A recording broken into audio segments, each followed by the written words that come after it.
A girl with red hair and amber eyes lies in bed. She looks like a fox in a human body. A little girl nearby is in tears, begging her sister to wake up. The main character does not understand what is happening. She gradually begins to come to her senses. The baby does not understand this and continues to cry bitterly. She is very scared. Is this all a dream? Who is that sitting next to her? Here in front of the girl, the metal pictures look like memories from a past life. It seems to have been the day after her death. The director of a local company, the eldest son of a large conglomerate, flirted with her. And 3 weeks later, everything seemed to collapse, shattered in an instant.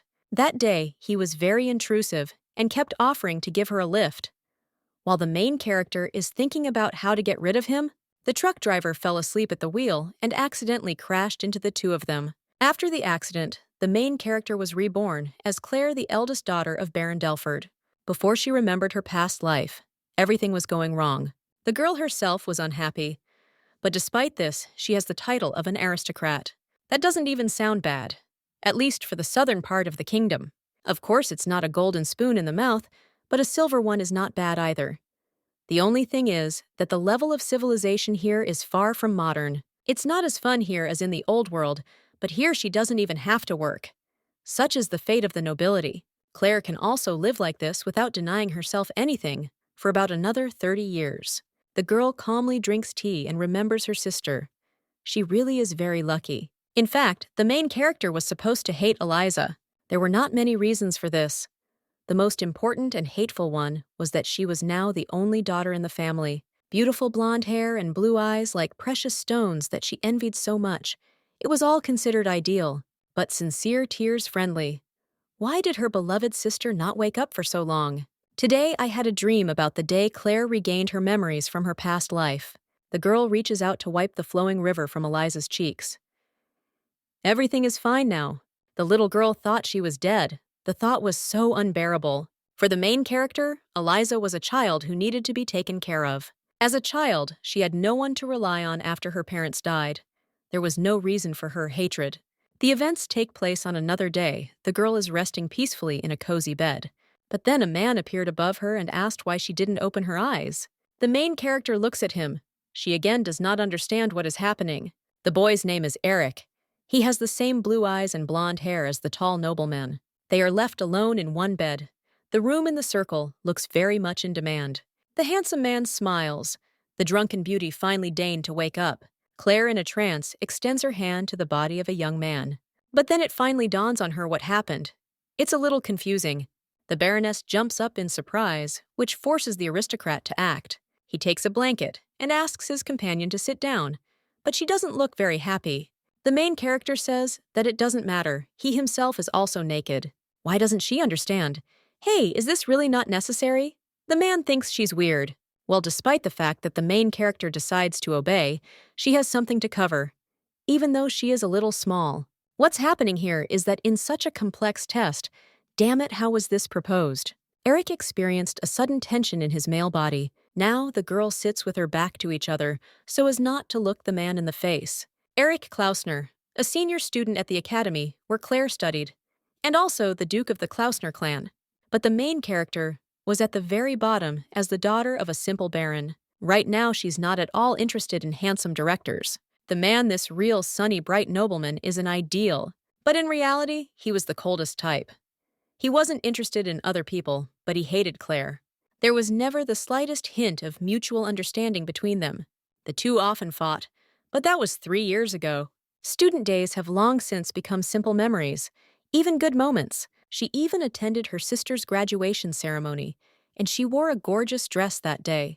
The main character has always been quite beautiful and sociable. Somehow, after the event, they met again and decided to have a few drinks together. And after that, I went to rest on the second floor, and then everything was like a fog. The girl felt it gentle and pleasant touches. That kiss under the night sky, although he remembers the details very poorly, but she knows for sure that she really liked what was happening then. Eric decides to ask her directly if she has forgotten everything. Claire replies that not everything but half. This makes him a little upset. Only he himself behaved like a wild animal, and now he plays the victim. Even the waiters apologized to the man for these words. He shouldn't drink so much. He called last night a loss. His actions were unconscious. The main character replies that everything is fine, they are both to blame anyway. Eric wonders what she'll do next. Should she just suggest forgetting everything? Claire doesn't like to make a big deal out of nothing, so why do it over something trivial? The young man stops her and says that this is very important. Will they continue to pretend that nothing was done? The girl is starting to get irritated by this whole situation. Why does he keep asking such stupid questions? Claire asks what he wants then? To take responsibility? He thought for a moment, and then a great idea came to his mind. She is a southerner from a simple baron's family, and not at all on the same level as the Klausner family. And so a man just has to come to terms with it. His words make sense in this world. The Eric family is one of the 3 strongest families in the country. They are definitely not on the same level. Even the main palace of this estate has the title of the highest traditional baron. The main character understands this, but even being born into such a family was a great success. She does not agree to become a family under any conditions. This makes the aristocrat only sigh. Claire has a great sense of pride, and no one can do anything she doesn't like. No matter how much I saw, it was just a fleeting desire. To be honest, the girl doesn't feel a drop of joy. Not all people will hang on your neck and ask to marry just because of the consequences. They are both guilty, so the main character just wants to forget about everything. Why does she say that she deserves just trash that will take the girl's virginity and doesn't want to eat for it? Then she asked why he assumed it was the first time. This main character didn't speak. She blurted out something and didn't think. Integrity before marriage is considered a virtue of any noble girl, which is why he is so surprised. But the main character didn't lie. She simply counted her previous life. She thought about it a little more and asked to forget about it. Then Claire notices a dress, and since she has no clothes, she wants to take it. Eric doesn't mind. There's nothing to be done anyway. Now it belongs to her. If you look at the quality, it will cost as much as 3 of her evening dresses. Not bad at all.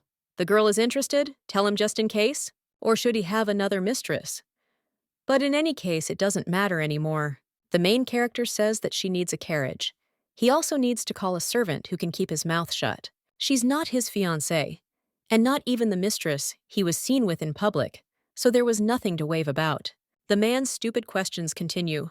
What if she has a child? Claire is very angry about this, but she tries to control herself. Her relatives on her side will be only happy if a child is born from Duke Klausner. The girl will contact him if this happens. There is no need to worry. Their conversation is interrupted by a man who suddenly enters the room. Eric suggests calming down a bit, coming to his room and talking. But there's no need for that girl. They may be a little out of their minds, but the hurts are definitely fine. The main character bows with a smile and leaves without saying another word. The carriage had already arrived at its destination. It stopped right on the road. Claire ran home. It was mind-blowing. She would never get drunk like that again. Here the Baroness finally reached the Delford family estate. There she is met by the butler, who was very worried about his mistress. The man reports that something has happened to Miss Eliza. She came early in the morning alone. He didn't say anything. When asked where Martha was, the butler replied that she had returned at the same time as the younger mistress. It seems that the miss ran away from her. The maid was looking for her all night. Later, Eliza returned but immediately went into her room and locked herself in there. She never came out again. Her continuous crying can also be heard behind the door. The main character looks straight ahead. It's hard to imagine what could have happened. Claire announces that it is her and asks to please open the door. It's very dark inside, and there's a strange atmosphere. The girl leaves the room and takes her sister by the hand, thus saying that she can pass.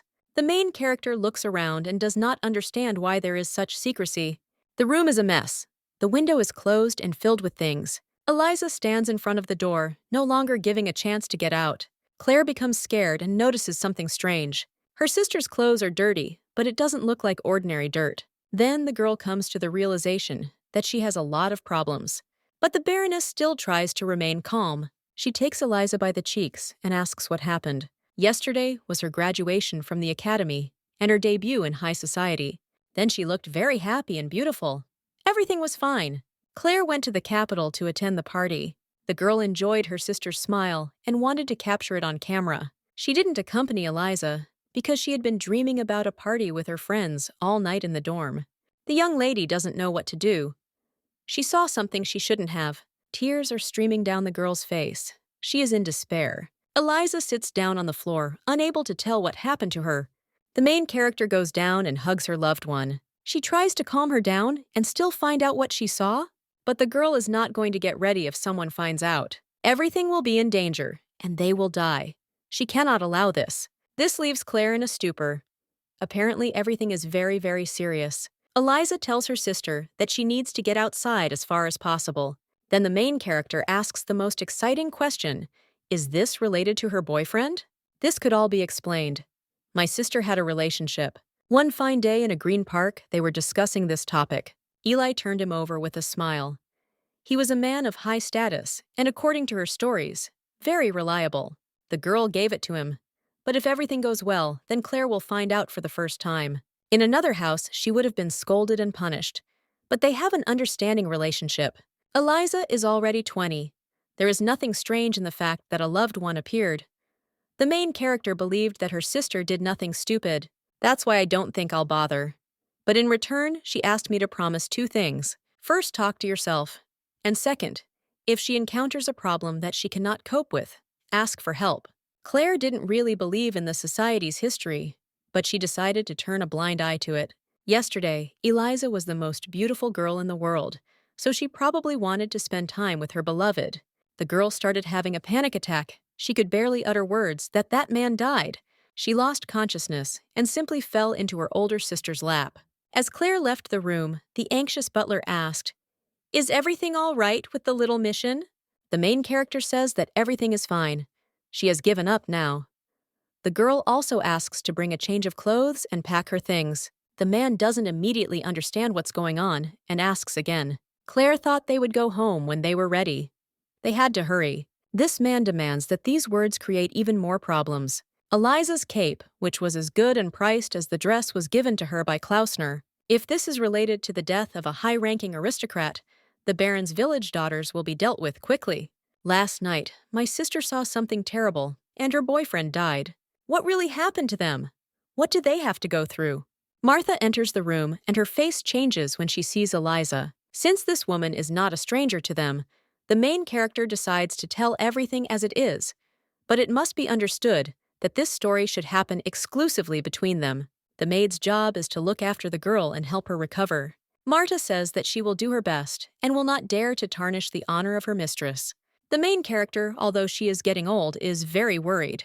You also need to settle all the important matters and talk to the maids. This may leave a deep scar in her heart. But if the danger is really great, it is better to leave the capital as soon as possible. Claire also comes with everyone. She can't leave her sister. Danger can lurk at every step.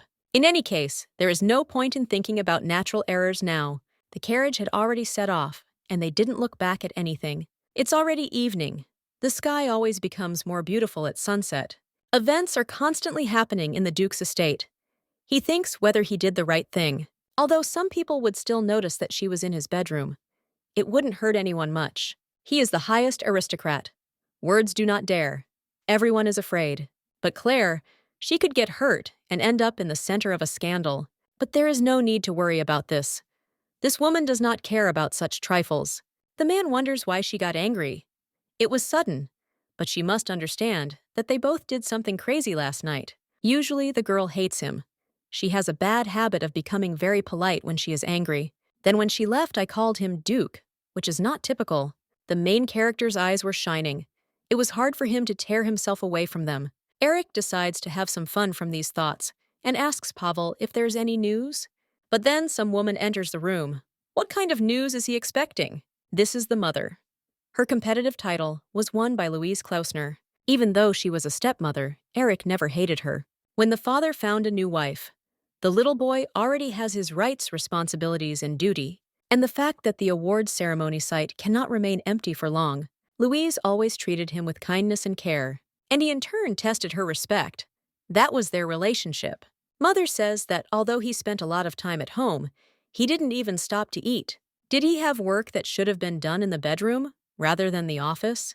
The man asks not to interfere in his personal affairs. It is none of her business. The Duchess understands that he is already an adult, so there are things that even she cannot tell him. She heard that Pavel bought a dress that was on display at Edelweiss.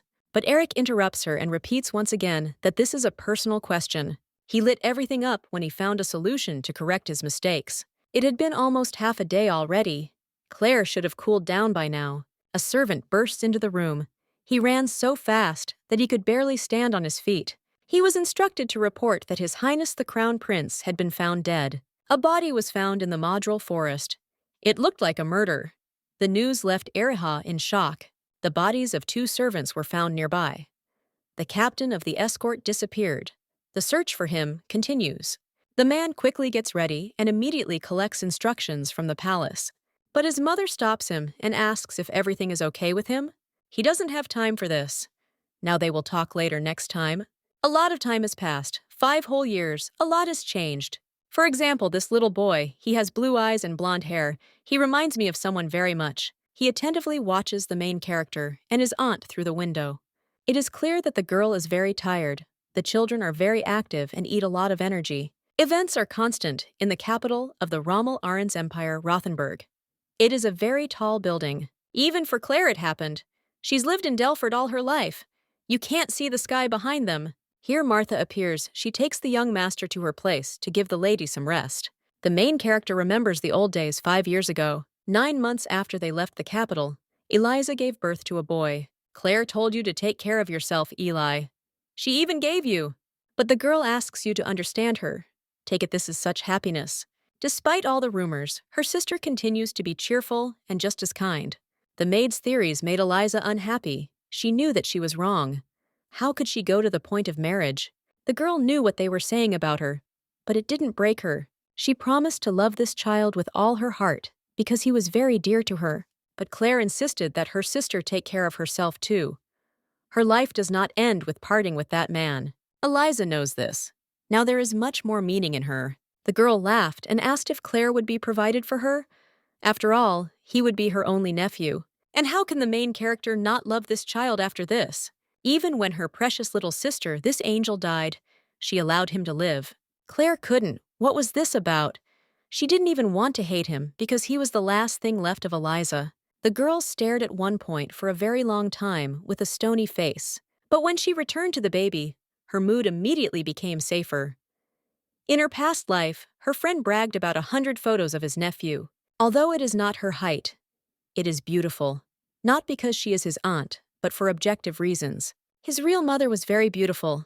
In any case, now he needs to think about his friend. Claire travels to the capital to make Elliot her successor. But in fact, there are a lot of problems with this, but they cannot be considered in any way. Protecting noble lineage, preserving the rights of spouses, and even the adoption procedure, everything is damn complicated. So the girl had no choice but to go to the capital herself. Elliot would have to go to the academy anyway. This is a compulsory education for all nobles. The main character reassures herself that everything will be fine. 5 whole years have passed. The killers were found dead long ago. The case reached a dead end, and there were no connections left with Delford. The aftermath of the Crown Prince's death should have disappeared by now. The boy points his finger out the window. It looks a lot like clouds do. People sell them? Claire smiles. Rothenburg is one of the largest cities in the world. It will be a good experience for a child. Now they have finally reached their destination, the Innenhof Hotel. The first to meet them is the hotel manager, who will do him the honor of welcoming them. Elliot suddenly jumps out at the man, catching him off guard. But he imagines reacting and grabbing the young doctor. The main character reminds him what to do if he crashes into someone. The kid bows and apologizes to the man. For a child, everything seems new and very interesting, but he should not forget about manners and be able to behave more modestly. Here, a fiery man with pink hair appears before us. This is the owner of the weaving house, Roger Carson. The lady asks Martha to take Elliot inside and the others to carry the bags. The guy takes the Baroness by the hand and greets her. They haven't seen each other for a long time. Claire asks what he wants. It's annoying. Can't he even say hello unless it's for business? If he does not accept the aristocrat properly, especially one that changes 1% of the business, and he will be his best buyer, then he will be an insignificant traitor. Well, that's true. That's true. The Baroness is highly respected in the company and is always welcome to see her, so she can visit them more often if she wants. 4 years ago, textile weaving underwent a major change. Looms had been greatly modernized, although weaving and storing stencils still needed to be tested. But at a time when everything was very prejudiced, an agent of the Delford family visited the weaving shop. This man was very surprised by what he showed that day. The same quality, but it's created much faster and without errors. Roger dropped everything and immediately went to the main character's homeland. And there he saw a loom that was almost completely worn out. Only one person was needed to operate it. The man wanted to prepare a contract right away, but Claire had no intention of selling these items. It's about investing. The girl wanted a share of the production. She wanted to be a shareholder in the whole process. The reason was that she did not want to take over an existing market and create a new one. The overwhelming number with the same quality, the Baroness wanted to make the devices accessible to ordinary people. Well, that's how their long and joint work began. They don't need highly qualified workers for the machines, but they've already found stencil makers. They also did not skimp on the other lamps so that the final product would be of high quality. A railway station has appeared nearby, which speaks of even greater success. Endless fields enclose the young arena. Delford is located right in the center of cotton growing. Nearby is a city famous for its spinning industry. The girl thought of everything from the very beginning. She chose the place for the railway station when she was not yet 10 years old. In reality, she didn't work out every detail, and she can't stand the smell of trains. This story shocked the man. She already understood at such a young age that she needed to take control of transport activity. Roger says the lady did a great job. That's not flattery. She really is incredible. Having calmed down a little, they continue their casual conversation. The man says he likes Claire very much for her excellent knowledge and insight. Well, that's definitely flattery, but the main character understands what he's talking about. Only this is not genius, but simply knowledge from another world of developed capitalism. In any case, their business flourished and brought in a lot of money. After 4 years of work, they had almost completely monopolized the weaving market. And it's all thanks to the main character. She managed to bring her ideas to life. The events take place in our time. The man asks if Claire is really going to marry Mr. Sherwood, to which he receives a positive answer. Whether he's joking or not, Roger says that in that case it's better to choose him. With a sly smile, he turns and looks closely at the main character. He means that if the only thing that matters to her is that her husband is a commoner. And here is Mr. Sherwood. This guy looks very intelligent. That his appearance is distinguished by a strict and serious character. His full name is Gray Sherwood, Delford's legal advisor. This man is the one the young girl is going to follow. There was an immediate spark of hostility between them. Returning to the question, it was just a formality to register young Mr. Elliot, right? The man's gaze did not change for a second, still just as complex. This scares the merchant a little, but he would still like to take part in the selection. The butler appeared from behind. He was staring at me. Who is this scoundrel trying to mess with their baronial floss? This time, Roger decides to start. A man who knows the Baroness so well should be able to take it well. To this, Claire replies that if you sit down, you will want to lie down. Were you planning to become a nobleman with her help because you earned a lot of money? But the guy agrees to be her lover too, so he proposes marriage if she doesn't mind. But then the merchant stops Sherwood. It seems to him that the conversation is already over. He is grateful that the woman is listening directly to the Baroness here. Claire laughs it off and says she needs to rest. Later they talk about his trade union or something. I'll close the door right in front of him. There's nothing else left for him to do. The advisor looks at his opponent from above in the lowland for a few more seconds, after which he turns and heads towards his mistress. Roger only now realized what had happened. Bloody Gray Sherwood! He wasn't going to lose! The events take place sequentially in the establishment of the Duke Klausner estate. People are reporting that the Duchess has received more than $15 million in gold items for clothing this month. Eric asks, not to exaggerate, any lady's clothes are her pride. This should not be a reason for men's conversations. The man had previously told them to leave their mother somewhere. Luli is still not happy. Only 9 months have passed, and she returned more than 10 million and already looks 20. With such power, you can buy small parts and gain ownership at the same time. But how can this affect their budget? The ducal family is very rich. They belong to the largest coal mine in the empire. Also, a lot of iron, copper, nickel, and other minerals, and even oil. Without industrial development, the northern lands were considered just wastelands. But in fact, the treasures were simply buried underfoot. And now, this area is developing faster than any other in the country. These words for some advisors to bite their tongue a little. But if the Duchess had simply bought dresses and jewelry for that amount, he would not have said a word. But she resells them through Belf brand dealers, her family. That's the main problem. The Duke said that he was not going to provide for them, but for some reason he did nothing. Last year, the Marcus family got into debt, wanted to start a textile manufacturing business, and went bankrupt. It was then that the current Duchess came to the man for help. She cried bitterly, worried a lot, and he made concessions. The largest loan was $50 million. This issue was closed. Louise begged him to fulfill his duty as the head of the family and help his family, the Marquise. Belf decided that he was not saving them once and decided to invest.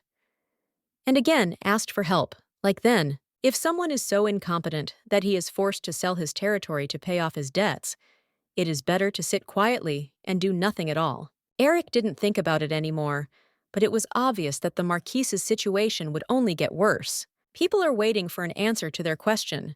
What is the gentleman going to do next? He in turn only sighs wearily. So many problems, but he has nothing more to add. Even if she sells things to help her family, he is not going to interfere. But this is all too unfair to his competitors. The Duke knows about all the grandfathers and still gathered opposite. In any case, Marquis Belf will be trampled. He will not be given a chance. So she asks them not to worry that she spends so much on men's dresses and jewelry. After all, this is her personal business as a conscious and self-sufficient woman. Eric is betting on who can win finance minister. This is unfair. He would definitely apologize. He would want to if their conflict was with someone else. Maybe even sent an official letter to those people. But the man knows who their real competitor really is. That's why I'm not going to interfere. He needs to forget this girl, and I can't apologize to her for that. They started using new machines for weaving, a mindset that no one can keep up with, not even him. Careful, precise work and wide distribution of goods. All this in the style of one beautiful and unique woman, Claire. Only she remains standing aside. Sometimes it seems that she is omnipotent, but she loves money, of course. By the way, if you remember, she once said that she was flying away from him, a man with a golden spoon in his mouth. She seems to have a silver one or something like that. On that day, 5 years ago, when he had to break down in the palace because of the death of the crown prince, the man wrote her a letter. Eric has no intention of looking for the woman who hates him so much. That's why he never decided to send it to her, and perhaps it's even for the best. There would have been a lot of rumors if the Duke had suddenly proposed to her then, and she had simply run away. Although he still doesn't understand something, if he doesn't like the girl so much, why did she kiss him on that wonderful night and take the initiative? Pleasant-looking skin, silky hair, and soft lips. He doesn't understand why she behaved this way, and he's unlikely to be able to. It's time to wrap things up with death and go on to work. The first thing you need to do is talk to your mother and explain the seriousness of the situation. But before the Duke could do anything, he had another problem. A breathless servant came running to him. He had urgent news. The man asked him to calm down and calmly tell what had shocked him. That woman is back. He met her by chance near the hotel. At first, Eric doesn't understand who the person is. But when he says that this is the same one for whom he bought an expensive dress 5 years ago, everything falls into place. This makes him tense up, and yet he has almost forgotten her. The servant also forgot to say the most important thing. She had a child with her. The boy looked to be 4 years old, a handsome young gentleman with hair of golden thread. He looked very much like the outer Duke, just a small copy. The butler also questioned the representatives of this establishment, and it seems she had not yet married. The events take place a long time ago, during the main character's youth. The maids are discussing some boy he was caught red-handed stealing and reading books. How did this happen? Do they hate him? Well, actually, it doesn't look like they're mad at him. The Baron believes that smart people should be of service to others. Therefore, he suggests that young people get a good education. This man was Gray Sherwood. It seems he and Claire are quite familiar. He pays close attention to detail and is as always perfect and competent in his work. These documents could change his life, so he should check them again. The girl's childhood friend who was always at her beck and call. When he grew up, his prince as a student received a small scholarship from Baron Delford. Soon he graduated from the Imperial Academy with honors. He can even afford to build an earthly land and earn a reputation. The main character was talking to her parents once and suggested hiring this man as a lawyer to manage the family affairs. Father was initially against it. Is this village really capable of handling it? But Claire remains calm. She was sure of her choice. Gray would be 30 times better than him. This is partly true, but cruel. The more famous the man becomes, the better it will be for Delford who sponsored him. As the industry developed, contracts of various kinds began to be concluded more and more often, and the number of lawyers grew every year. Everyone wanted to be the best, but he won a real genius. Even Claire did not expect this. And here he is, Gray Sherwood, super-duper lawyer. Great ads and advertising from the main characters. He's not one to forget about help he's given. It's nice to have someone you can trust. After the death of Claire's parents, the man immediately returned to Delford, but she asked him to return to the capital since her relatives are no longer there. She needs her own man there. If something urgent happens, the girl will definitely let you know. Gray listened to his mistress, and for a time became one of the most famous legal agencies in the empire. Even then, his job as Baroness Delford's advisor remained his priority. The main character is thinking about canceling her short-term contract, but she is not sure. Because of her intent gaze at the man's hand, there was something wrong with his face. But no, Claire was just wondering why he wasn't married yet. There are so many girls running after him. Is he really afraid of being tied down one day? It's difficult to guess his thoughts. He is silent. His facial expression does not change. Gray doesn't want to continue this conversation and responds that such topics are not entirely appropriate when discussing their marriage contract. It is strange that its significance in the groom arose for the bride. But there is no need to worry, she can add as many conditions as she wants here. The main character just laughed at this. Now it became clear to her that he felt the Baron when he had such loyalty. The girl is not going to ask other people for advice and wants to leave everything as is. She believes that this Gray will never deceive him. It is a sham marriage anyway. Claire has no desire to keep men tied down.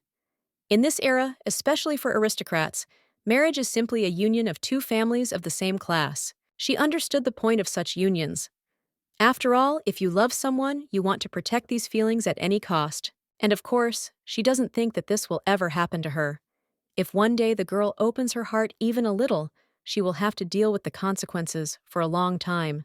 There's nothing wrong with living life with a silver spoon in your mouth. It's not her fault she was born a noblewoman. Although she has noble blood running through her veins, she wants to live a simple life just like her ancestors. The main character's face changes. She remembered him again. He looks good, of course, but his behavior is disgusting. The lawyer thought that it was his fault he could come another time if the Baroness needed to think. But she stopped him. In fact, she is worried about him. They both need to weigh everything again. Even though he's a candidate, Claire has no intention of making him the best in this ridiculous position. This engagement is necessary to help Elliot become the family's legitimate heir. Since marriage is a union of two families of the same class, it is the best fit. She also needs a man who understands and accepts her decisions. Someone who cares about Delford, and a stepfather who has a good reputation for Elliot.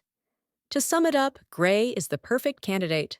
It matches all parameters, but the girl doesn't want to spoil it because of such a life. She understands that she wants to repay the debt to the Baron, and therefore will accept any help for the family. The Baron always taught the man not to overdo it with gratitude, but it was only thanks to them that he was able to climb so high. It is because of this that Gray is so eager to do everything to help. Claire's father did give him a chance, but that was it. He earned his further achievements and merits through hard work and persistence. The main character is worried that this is an unfair contract. She gets all the privileges, and she can also break it at any time. As the lady said, this is a very important decision, so it is better to give the friend some time to think. But she did not ask for it for herself. The man looks at the glasses and smiles in response. He is not at all against this marriage. Indeed, Claire is still a noblewoman, even though she is a baroness. Gray replies that it is not about that at all. If he becomes her husband, he will then call her by her lady name, right? The small box that the man opened turned out to be a beautiful ring. The atmosphere has changed somehow, and not for the worse. But then she was interrupted by a sudden knock on the door. There was a very urgent message for her ladyship. The girl has nothing to hold back, but to let the gentleman in. He told the servant that this letter could be left unanswered. If you look closely at the leaflet, you can see the coat of arms of the Klausner hybrid. Claire doesn't understand what the point of this secrecy is if his subordinates know everything. After reading the contents, the main character was deeply shocked. Shock turned to anger. Is this man crazy, or what? Was that really an order? The letter said he would arrive in 30 minutes, by which time she should be ready. And here is the culprit, sitting gracefully in his expensive carriage. He has already arrived, but they tell him that he can't go out here and needs to leave. The average worker says he didn't have this and apologizes. Who in healthcare knows how to contradict an aristocratic chairman? The man was angered when he was called Your Majesty. He is not a member of the imperial family, but he tries to contain his emotions and not take them out on the townspeople. Eric asks if the Baroness asked him to drive him away. The servant tries to deny everything she didn't even know he was coming, but he's not doing a good job. Sometimes men get the impression that the main character hates him for the blood running through his veins. That's how it seemed on her. Claire, she was never happy with what they knew between themselves. She is always interested only in personal gain, and of course, money. The girl's behavior was changeable, sometimes kind, sometimes evil, and sometimes squeamish. If their relationship had been discovered 5 years ago, rumors of all kinds would have spread throughout the capital. But now everything should be fine, because quite a lot of time has passed. Eric did everything so that she could no longer reject him for blood, or just pretend that they were strangers. The character goes straight stop and pull him. He's definitely not going to do it anymore. Then a little boy Elliot showed up, and it looked like he couldn't resist. The man looks at the baby with great surprise. He definitely didn't expect such a turn of events. A small strange ball like a piece of glass rolled towards Eric's foot. The nanny immediately ran up to the child. She told him more than once not to play in the living room. It was dangerous. The man's face changes somehow. It becomes surprised. This boy, like him, and his experiences are very similar to him, like two peas in a pod. The baby seems to really enjoy bumping into people and apologizes. Eric picks up the ball and replies that everything is fine, it's nothing. He lowers himself a little and asks the child what his name is. He smiles and says, Elliot, it's a very beautiful name. The baby also shows on her fingers that he is already 4 years old. Then Eric also decides to introduce himself, but keeps his last name secret. Well, because everything is okay, now the boy asks you to give him the balloon. It is his favorite one. The man doesn't feel sorry, but he wonders if he is Baroness Delford's son. The boy replies that it is his aunt. But how did the uncle guess?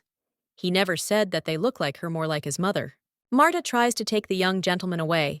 It is better not to delay the guests of the Baroness. Then Elliot decides to say goodbye. He was very pleased to meet you. This kind of work makes Eric's stone heart melt and smile. He even stroked the boy on the head as a sign of respect. They left, and the man was left alone in the circle of gazes. But he was planning to come here secretly, without unnecessary noise. But it's not clear that this worked out. Everyone is already discussing this incident. The butler greets Mr. Klausner, and they head towards Claire. The main character sighs. She keeps looking at the door and assuring herself that everything will be fine. This time she has nothing to run from. She will accept this challenge. Even though she ran away last time, it wasn't because of Eriha. There were more important things to do. By the way, the girl remembers well their conversation from 5 years ago. But should he bother her? It's unlikely she doesn't see any other problems. Although, if you think about it, this man is very attractive, and he is distinguished not only by his body, but also by his character. The problem is the golden spoon. He doesn't understand Claire in that regard. The main character could have become a special person for him, if there was not one but the difference in families. A very important detail: no one will listen to a woman who is lower in status. The Baroness is well acquainted with prejudices and baseless ridicule. She doesn't think she could live peacefully in such a situation. A lawyer approaches Claire and asks if she is nervous. The girl didn't understand why he got that. Is she nervous? But isn't the Duke connected to the Belf March? Klausner's territories are the second largest in the empire, after the capital, and their weaving business is not developing well in the north, precisely because of them. Now the Baroness understands everything, but the man doesn't matter, because this one is a purebred aristocrat. For some reason, Gray becomes sad, and his facial expression changes. He that they barely recognized, but it turned out that in fact they thought much closer to each other. The girl sighs and answers, of course they are close friends. They studied at the same academy, even with the same professor. In fact, their relationship was much closer than others might have thought, at least until the incident 5 years ago. But that was in the past now. The question was, why did he come? The main character asks Gray to stand quietly next to her. It will be very awkward if Eric starts talking about that incident at Sherwood. What a stir he managed to create in such a short time. Claire asks what shocked him. He looks angry. Doesn't she figure it out herself? Or will she continue to pretend that nothing happened between them? The Baroness asks him to explain what he is saying. They haven't seen each other for 5 years. She can't read minds. Usually, Eric behaved with restraint with the girl. He is, after all, a noble aristocrat of the North who is famous for his discipline and cold attitude. They had fought before, of course, but this was the first time he had shown anger so clearly. Then the man repeats the words, "Boy, his aunt?" The main character is confused. What is he talking about? No matter how badly they treated each other, sometimes Eric always considered her a responsible woman. But who would have thought that she would be so irresponsible towards her own child? Gray steps forward, covers the lady with his body, and is accused of being in the way, but the Duke is definitely confused about something. Then the aristocrat asks, "Who else is he?" His name is Gray Sherwood, the Delford family's legal advisor. The man says that they don't discuss such issues yet, so it's better for him to stand aside and not interfere. But he is not going to remain silent. He is not a simple legal consultant. Claire wants to stop them before all their hard work goes to waste. Gray, they're supposed to be a family soon discussing things like that, when it's a bad idea with him. The girl shows him not to interfere. She is not going to hide behind other people's backs. Although the man and not he slavishly carry out the order of the mistress, the main character says that most likely he misunderstood everything. She understands that everything may seem different, but Elliot is her nephew, not her son. The man doesn't believe it, just look at his face. It's a blatant lie. The Baroness is trying to find her wiring to hammer into his head that she is not lying. The boy has golden hair and blue eyes because he got them from his sister. But Eric is stubborn as a ram. He is sure that this is his son. He does not accuse the girl of anything, but he wants to admit it. Claire is speechless. If this is truly his height, then it is the dirtiest mark in history. Seduced a young girl who just graduated from the academy and slept with her? How could they do this to her sister? She was the one who gave birth to Elliot. The man is simply bursting with anger. Why is this woman like this? In any case, he certainly won't be able to pose a threat to her, and he doesn't want to. But Claire is very wrong about one thing. Elliot could be the next Duke if his importance as a child is recognized, a fifth-generation heir. The main character is not interested. This is her nephew. He will become the Baron of the Delford family. She asks him to stop talking nonsense and leave. The girl takes the hem of her dress and bows silently. Eric can't just leave his own. He definitely knows who his son is. The men have no choice but to stop the fight. The Baroness must understand that she cannot just brush him aside. He cannot abandon his son like that. He knows, for example, who will give birth to him. Even though he has no evidence at all, he will still come back. This drives the main character crazy, more and more problems for the man. 5 years have passed. Is it really that difficult once he agrees with her? Claire knows Elliot isn't her son. It'll take him 10 days to find out. She'd like to just show him the genetic test, but this society needs 2 or 3 industrial revolutions to reach that level of civilization. The girl will make you apologize the next time she comes. An anxious Gray enters the room and asks if everything is okay. He also hands the Baroness a handkerchief. Her whole face turns red. It seems that their problem with the Duke is not solved, but now he needs to cool down because they got heated among themselves. It turns out that the man heard the entire conversation they were shouting so loudly. The main character is so embarrassed by this that she needs to be more restrained next time. But for Gray, it doesn't matter who her lovers were. He doesn't want to spoil the situation for the lady at the moment of this scandal. In general, it seems that she is not in a very good mood. It is worthwhile to rest a little. The lawyer promises to come next time. Claire wanted to stop the man to grab his hand, but she didn't have time. He left as quickly as he could. They are not lovers. It sounds like an excuse, and it can create even more problems. They are lovers, and that will no longer be true. The girl sits down and takes a deep breath. She really needs to rest. It's just that everything is so complicated. If only her sister were there. Claire needs more strength to endure with everyone. Some time has passed. There are a lot of delicious dishes on the table. Marta asks if they weren't going to have dinner with the Greek. The Baroness hesitates. The nanny knows that the Duke is coming. Everyone downstairs is talking about nothing else. What happened? She looks at the young gentleman and wonders if it could be that Lady Eliza is with the Duke. The main character denies it. It's impossible. Then Marta warns that it's better not to meet that man alone. You never know what you can say. Claire replies that he may be a scoundrel, But he's not that bad. Why should she feel guilty if he started it? She's speechless. Elliot really likes it here, and the food is much better than at home. The main character's mood immediately improves, and she starts looking at the baby. And yet one cannot deny that these two are as alike as two peas in a pod. The previous girl didn't even think about it. There was no time. She is not sure who Eliza's lover was, but it was definitely some nobleman of Romel's. Quite a few people died on the day the crown prince died, and most of them are young aristocrats. It seems her boyfriend was one of them. Even if it was some kind of servant, his status should not be lower than that of a count. And this could be a friend of the crown prince. Eliza was taking a big risk. But no matter how much Claire looked, she and the man really did look alike. She didn't give birth to him, so there can be no misunderstandings here. But the situation with the diploma is more complicated.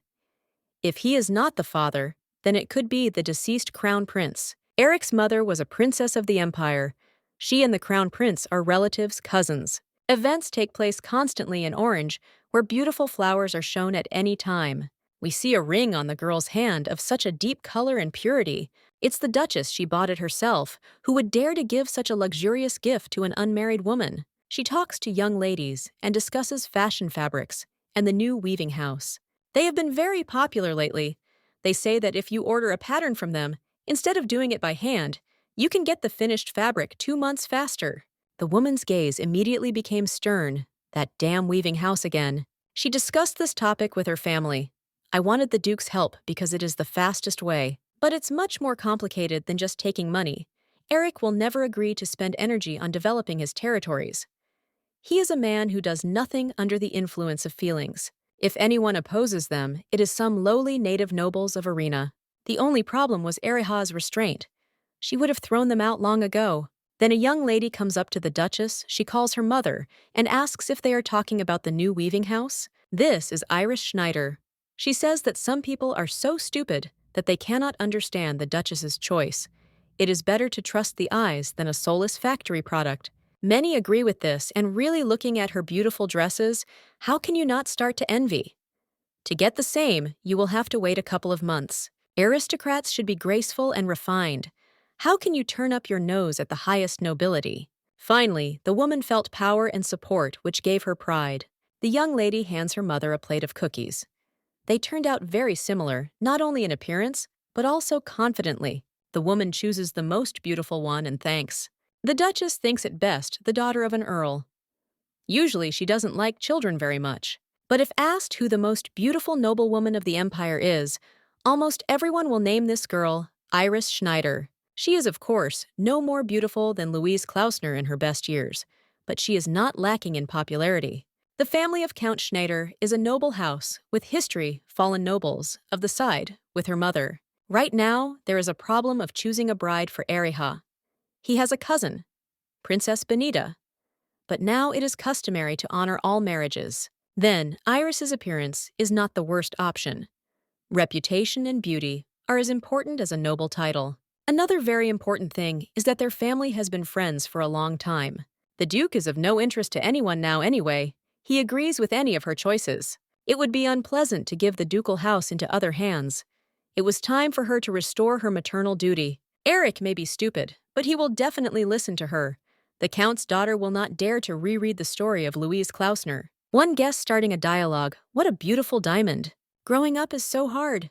She hopes the title has found the right lady. Nowadays, it has become common practice to marry dancers or singers whom one meets by chance, and in his case, even adopts. It seemed that the Duchess was not aware of the events and had recently been spreading rumors, and her hands even began to shake from anger. The guest started to get nervous. She asks for forgiveness that something went wrong. The woman's gaze became so cold that it penetrated to the bone. She suddenly gets up from her seat and leaves. Louise can't stay here any longer. Extramarital advancement? This simply cannot be. Where did it come from? A woman screams throughout the room and calls for a certain Maria. This is a young girl. She comes up to the lady and asks what happened. The Duchess slaps the common maid, taking out her anger on her.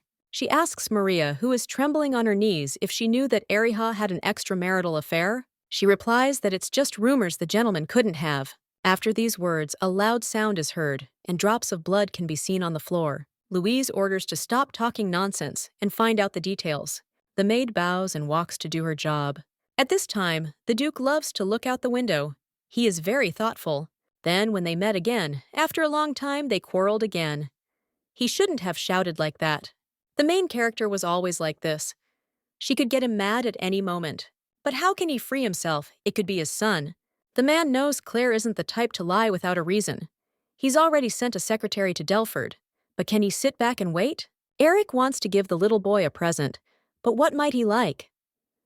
The secretary, who was nearby, replies that his son really liked bronze soldiers when he was 5. Maybe then it's worth going and buying? Better probably in person, so as not just to give it away, but to present it. They head to the Swan Queen's Nest, the finest toy shop in Rothenburg. On the main doors, there is a beautiful swan with a golden crown. In the yard next to many children, they all look very happy. The situation inside is the same. It is very unusual. Looking around, you can see why there are so many kids here. Outside, the color is a beautiful garden. Inside, the decor is also great. This place occupied the best place. The character turns his head and notices someone. It's Elliot. Looks like he was hiding in that maze behind him. The boy looks at him with such enchanted eyes. The Duke was a little confused. He did not expect to meet his son here. The boy closes his mouth, indicating that he needs to be quieter. At first, Eric doesn't understand, but Pavel speaks to him quickly and clearly. Then he puts his finger to his mouth.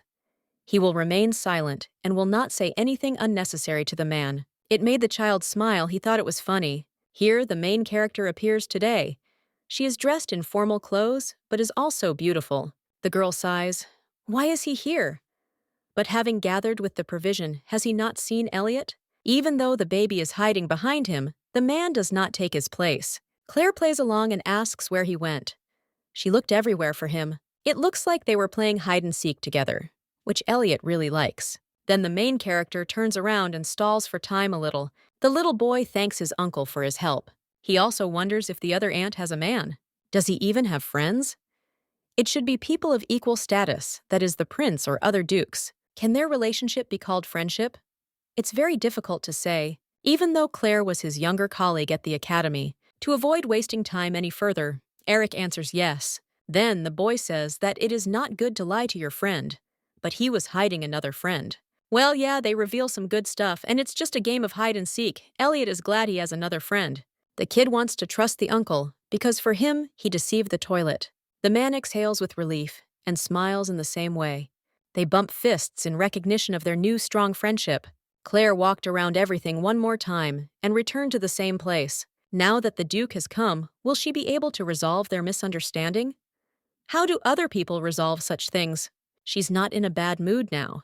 That time I didn't have to tell her so many stupid things about responsibility and so on. The problem was that it was definitely not his height.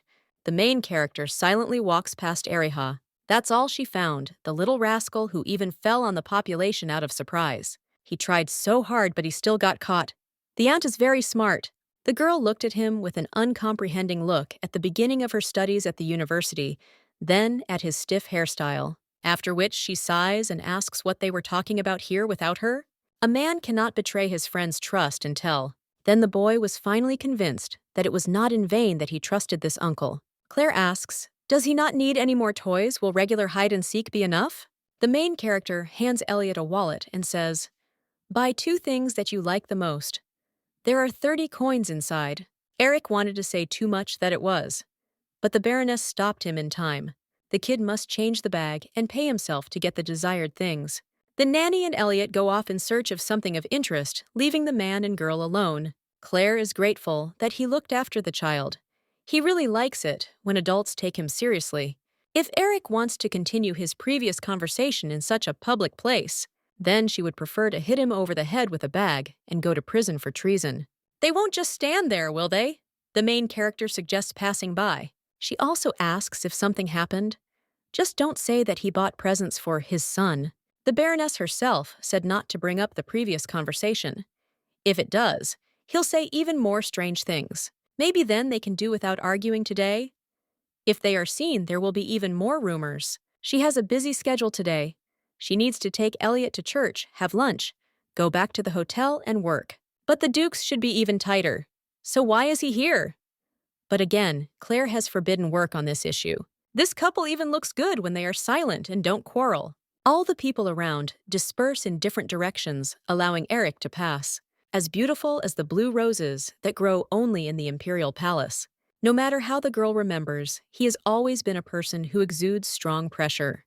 The main character thinks that she is much more comfortable with older people.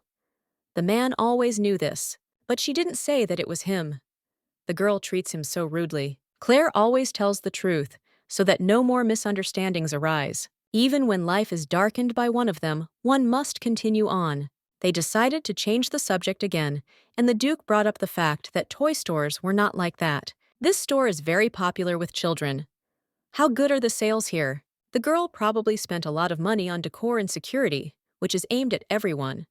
Some visitors do not buy anything at all, but just have fun. The main character asked how he knew it was her store. There is no one in the world who would think of something like this. That is why only she comes to mind. Although Claire says that she has neither the strength nor the skills nor the desire to work, but if she takes on something, she sees it through to the end. Failures are unacceptable. She is not the first to come up with the idea of keeping customers in the store, but children are a special case. They usually do not have normal money. The Duke is right about that. Most ordinary families send their children to work for 7 years. If a family has a shop or a piece of land, then they will be provided for in the household. Rich people will come to such stores. If they want to spend a lot of time here sooner or later, they will buy something.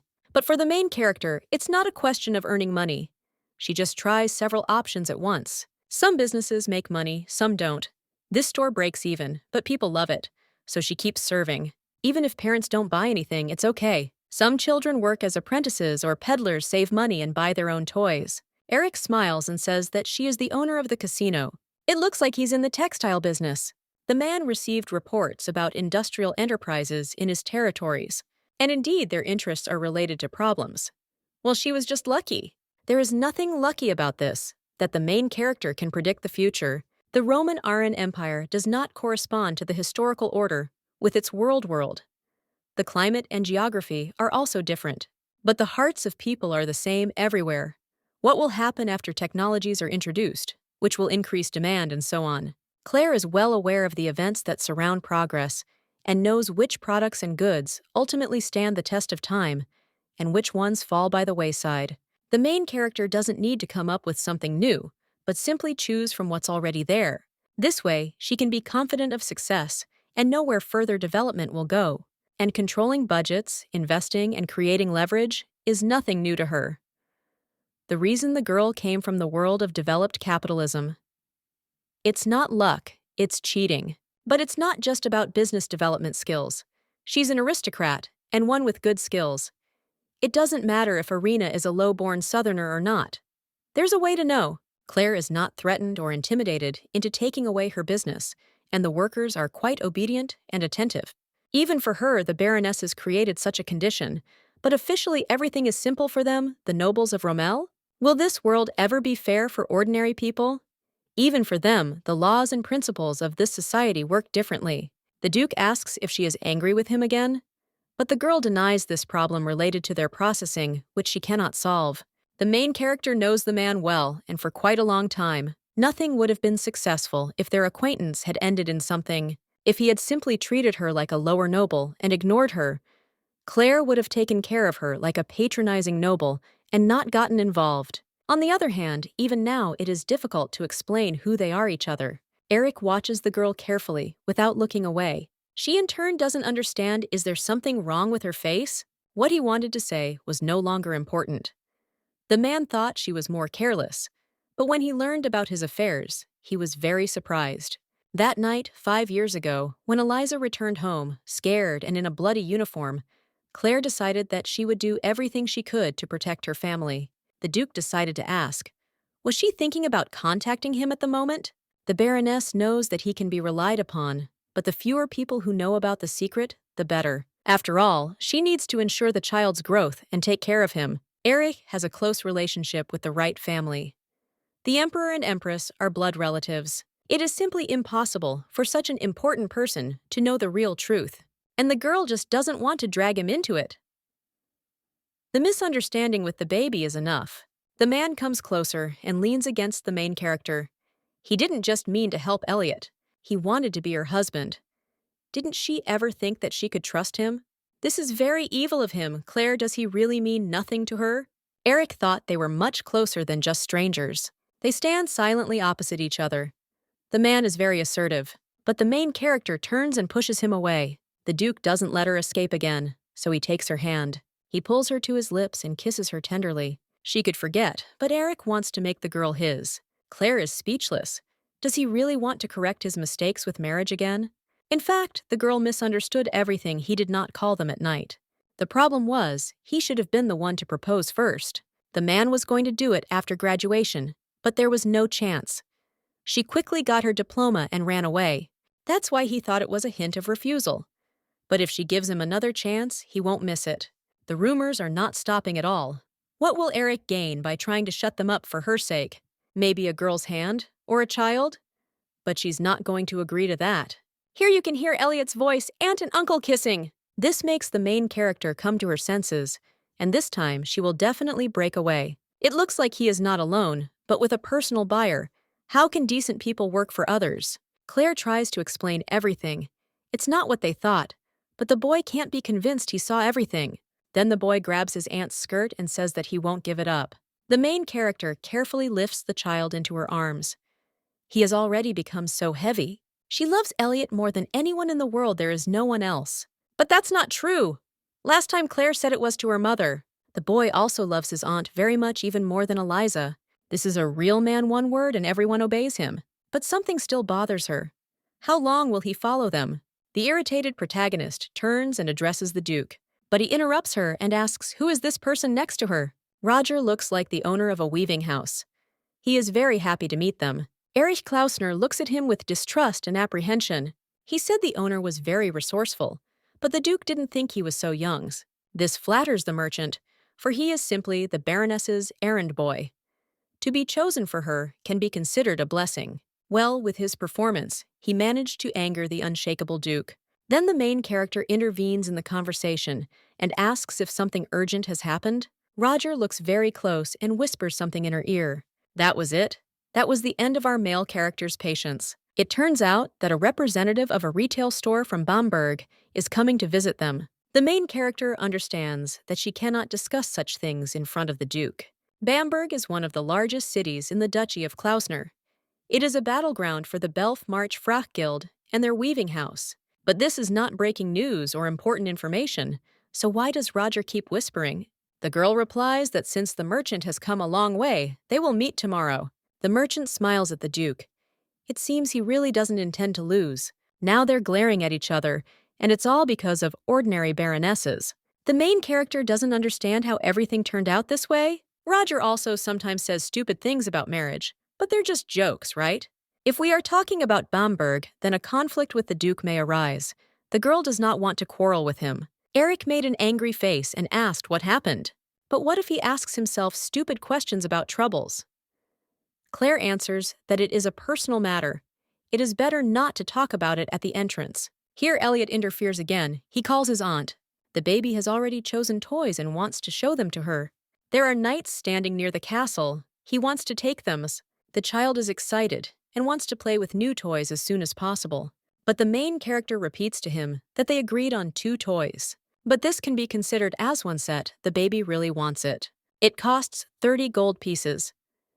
The girl decided to ask how long had he learned to count such numbers. Elliot says that Uncle Roger bought it for him. It's something completely different. The main character doesn't tell him so that he doesn't have to buy everything in a row. The merchant replies that he asked for it, and plus, it's not very expensive. The girl these thoughts that the toys were not for sale. She wanted any rise could come and play. You can't buy everything you want.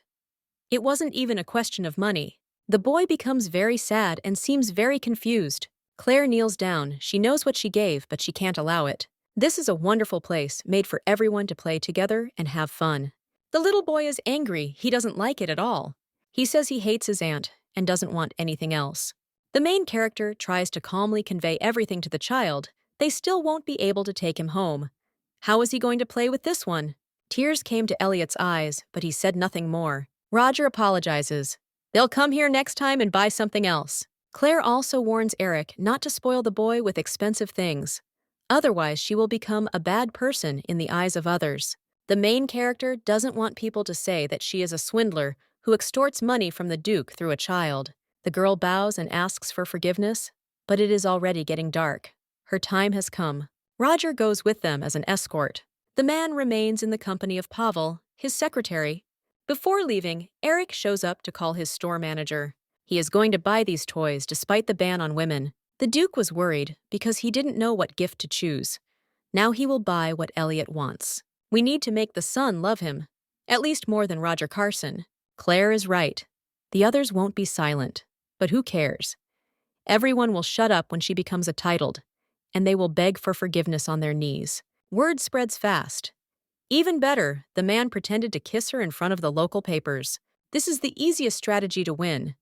But you can't relax when it comes to the Baronesses. Eric also asks to find all possible information about Roger Carson. 6 months ago, problems arose in Bamberg's fabric shops. Before that, everything was fine.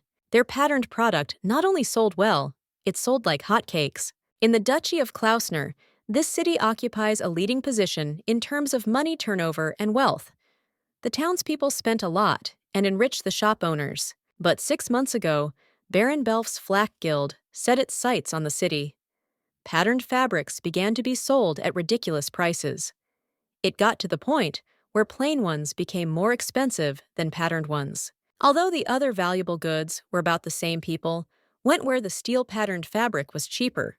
Other suppliers tried the flak headphones and even reduced the price almost to cost price, but still could not compete with the reduced prices. Some shop owners gave up. They abandoned their suppliers and tried to negotiate with the leaders, but they were turned down. And here is the man who came to the main character. He asks to reconsider the decision. She understood his feelings, but she can't lower the price for them. Roger is already selling the goods at almost cost. They have greatly reduced the cost of production and increased the quantity. But this does not mean that they are now simply collecting money under their feet. However, they need to be paid both to evaluate the cotton fields and to the weavers.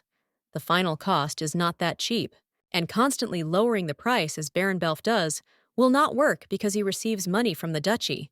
They really do collect coins under their feet. Claire doesn't make concessions. They won't sell them fabrics cheaper. It didn't work out that he bought from them cheaper and then sold it to the guild. Such phenomena have been happening for quite some time now, although it is a funny situation. The Flak Guild buys patterned fabrics from its weaving house and sells them cheaper in other shops in the city. The price is very cheap, and the fabrics are even sold at the expense of the owner of Bamberg. In fact, the girl buys her own fabrics from the Flak Guild, but at a price lower than she sold them for. So we get money out of nothing. It seems those traders still haven't figured anything out. Their only goal is to be delivered from the main characters in Bamberg. I think that stable low prices will be able to capture the entire market. But this will not happen. The world is connected by railways, and they don't even promote their values. But Claire still has retailers like Hans to think about. It's not even about competition. The question then is there a chance that a man will help them? The main character doesn't understand what's going on. What does he have to do with it? Roger explained that Eric had nothing to do with this matter, and yet, Hans's question may seem rather rude, but the Duke won't intervene if the mother of his child asks for help? The main character is stunned. What a horror. Roger tries to laugh it off and somehow quickly correct the situation. He takes the man by the shoulder, because he has important information that he completely forgot about. The door slams shut, and finally silence falls into the room. The main character puts her hand to her head. How many more problems does the Duke bring her? The newspapers have already written many articles. Who is the real father of the boy with thick hair? An illegitimate son. Is the academy really a place of love? It's lucky that at this time, you need to kill 7 hours to draw a normal illustration. Claire doesn't know about the Duke, and she was drawn very abstractly. But rumors quickly spread anyway. She is very angry the degenerates from the newspaper are so irresponsible. The girl is glad that Elliot can't read the press yet, although this is also only a matter of time. She goes to the mirror to tidy herself up a bit. Claire opens the drawer where the box is. She needs to hurry.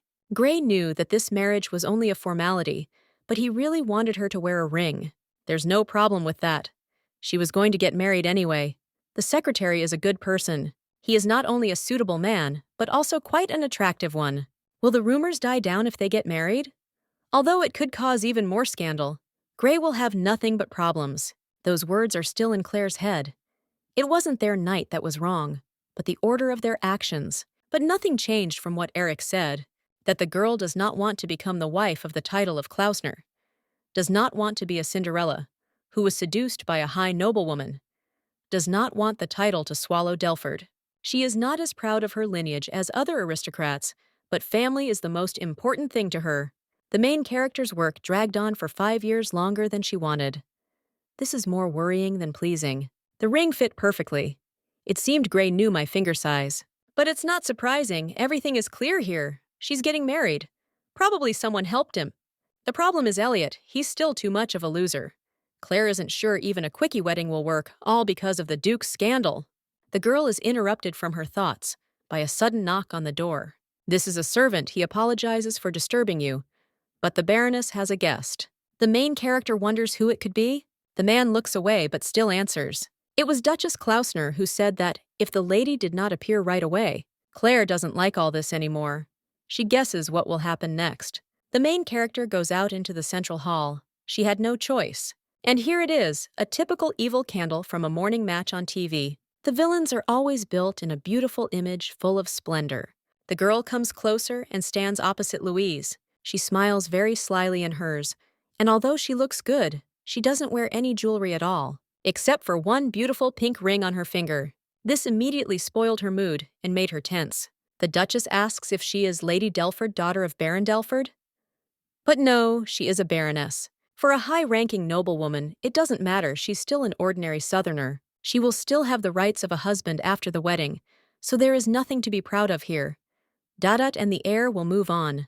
Louise says that the girl should not be ashamed of not getting married at the right age. But there's nothing to be happy about. Did her poor parents just turn a blind eye to all this?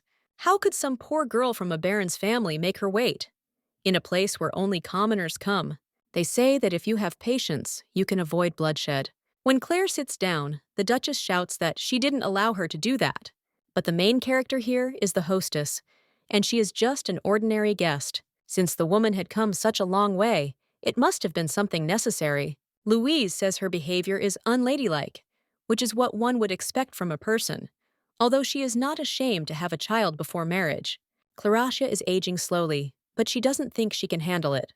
The main character asks, what is this supposed to mean? It is the Duchess who is behaving rudely now. A bag completely filled with something appears on the table. An illegitimate rise cannot be an heir, but it is also her son's responsibility, so you can count on support for education.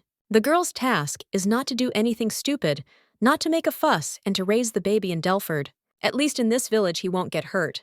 Claire keeps repeating to herself, be patient, be patient, be patient. Looks like Louise isn't going to check anything.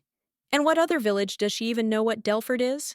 If you compare it to Rothenburg, then of course there are only fields and factories here. But this place can provide competition even to Marquis Belf, under the protection of Duke Klausner. It seems like this woman doesn't even understand who she's talking to. The girl decides to see what the Duchess herself offered her. But she thinks that this is not enough for the first one, too much for the first one. Why is she really going to get rid of the main character for such a paltry sum? Nowadays, raising children is very expensive, and it is more of a bribe than help. If Louise wants the girl not to come out for Eriha, then she needs to prepare at least triple the amount she would receive if she became a duchess. Claire would refuse such a title, and the consequences of being a single mother with an illegitimate child. These words drove the woman crazy. Is it even possible to be so uncultured? It may be recalled that Louise returned about 10 million gold to her family this year. Judging by what she wears, she needs another 5 million to maintain her dignity. 15 million a year, 10 years of marriage, that's 150. Then Claire would expect about 500 million. The Duchess screams at the whole hall, the devil. How dare she count Klausner's money? Does she really hope to become a duchess? And why not? The main character is connected to this. Eric waited for her for 5 years. The Duke lives a good life, but he constantly has to worry about the lady. He came to Claire because he could not stand it anymore. Louise stands up abruptly with her cup of tea. Her patience snapped. In this story, the main character should be the victim, not this old woman. The girl hopes that she won't be burned too much. She won't be able to dodge it anyway. Out of nowhere, Eric appears and takes the dishes out of his mother. The liquid flows out, and the cup itself falls to the floor and cracks. The Duchess certainly did not expect such a turn of events. Not only the man came to the rescue, but also Elliot. And here is a special scandalous addition. The Duchess thinks of bribing the Baroness. Does she really think that everything can be solved? Who will you choose, Elliot, mother or wife? Will your stepmother really remain a stranger to you? There was a lot more, and the journalists tried not to miss a single detail. The man was very angry. He asked his mother not to interfere in his personal affairs. But the main character comes forward and says that now is not the right time for showdowns. The Duke got a little burned, and his hand turned red. But it's not as bad as it looks. Claire orders the servant to bring cold water. The baby was very moved, and tears appeared in his eyes. He was afraid that his aunt might get hurt, but everything is fine now, right? The main character takes Elliot in her arms and tries to calm him down. The servant returned quickly enough with a large plate of water. When Erich put his hand there, he immediately felt better, which is not to say about Louise. Although they were not particularly close, he always treated her with respect. What happened now? Did the Duke throw his teacup in her direction? Had he heard the whole conversation? She is his mother, isn't she? How can he treat her like this? The woman came again to the scream. Did the men work on her high, because they were not relatives? This is not some simple problem, the wedding of the Duke of the Klausner family. Claire and Eric exchange silent glances. The girl signals Elliot to take it to the room. Now everyone can say that the Duchess's voice is not required when it comes to the head of the family. The Duke is not an irresponsible man who abandons his woman and child. The woman tries to object and behave in some way, but Eric stops her with one movement of his hands and does not allow her to do anything. He had never shown her such disrespect before. The man's hand is like new. The burn has completely disappeared. The main character is glad that he is okay.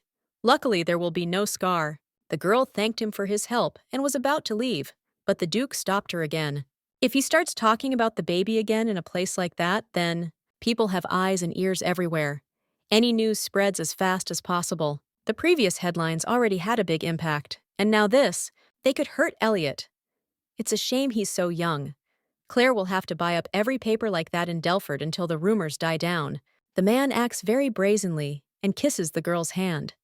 He always does what he wants, but Claire doesn't like it.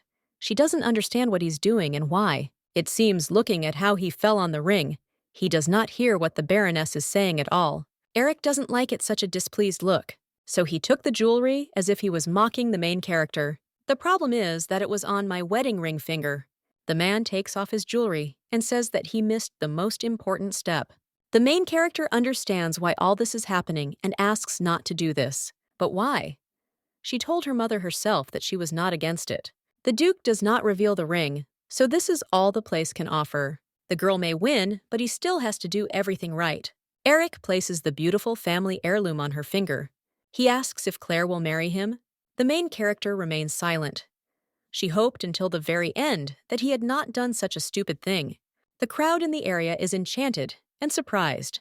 They all start congratulating the Baroness in unison. What does she answer? Will she agree in front of all the people? The manager comes closer. Even he is happy for his mistress. The girl grabs her head, she's going to go crazy. The Duke says that if she wants to get married, it would be better to spread rumors that he is the one who is after her. He did something very stupid 5 years ago, but it was deliberate. The man is not joking. Klausner will belong to her. He will put it in the girl's hands himself. Then Claire asks what will happen if she suddenly gets angry and starts selling the Duke's things left and right. Eric knows that she wouldn't do that. After all, she always takes care of things that belong to her. The Baroness's cheeks became noticeably flushed. Why is he smiling like that? At this long-awaited moment, the man seems closer and closer to the girl's lips, a kiss that fills the world with light and colors and warms from within. Now the events take place in the Klausner estate. The maids discuss recent events. One of them heard that the Duke even used the family seal to propose to the Baroness to the listeners in the crowd. But what's the difference? Even if they become a duchess, their duties are still special and can change. Louise has already arrived at the house. She will bring her maid Maria. The girl, nothing suspicious. How did their meeting go? But then a hat flies at her. It looks like she's getting it for something else again. The woman raised her voice. She was asking to find out about the illegitimate child. Who is this bloody Baroness Delford? How does she know how and how much the Duchess spends her money? That Maria showed someone the accounting records? But she would not dare betray her madam. The maids were even less aware of the events. Some were so sure that they began to cry. Louise is hysterical. She is tearing out her hair. Who could have done this? A man appeared behind her, emerging from the defects. This man is apparently from a very noble family. This just oozes nobility. His name is Johann Krosigk, the third son of Count Krosigk. Count Krosigk is a relative of Duke Ernst, the head of one of the most powerful families in the empire. Louise was friends with this handsome and young man. For her, he was the best noble and kind consultant. The loverless. He never concluded the title line. There were many unfounded rumors in the newspapers, so the man went to see her. It seems that the latest news has made the Duchess worried and angry. Johann thinks that the students of the academy were not very surprised.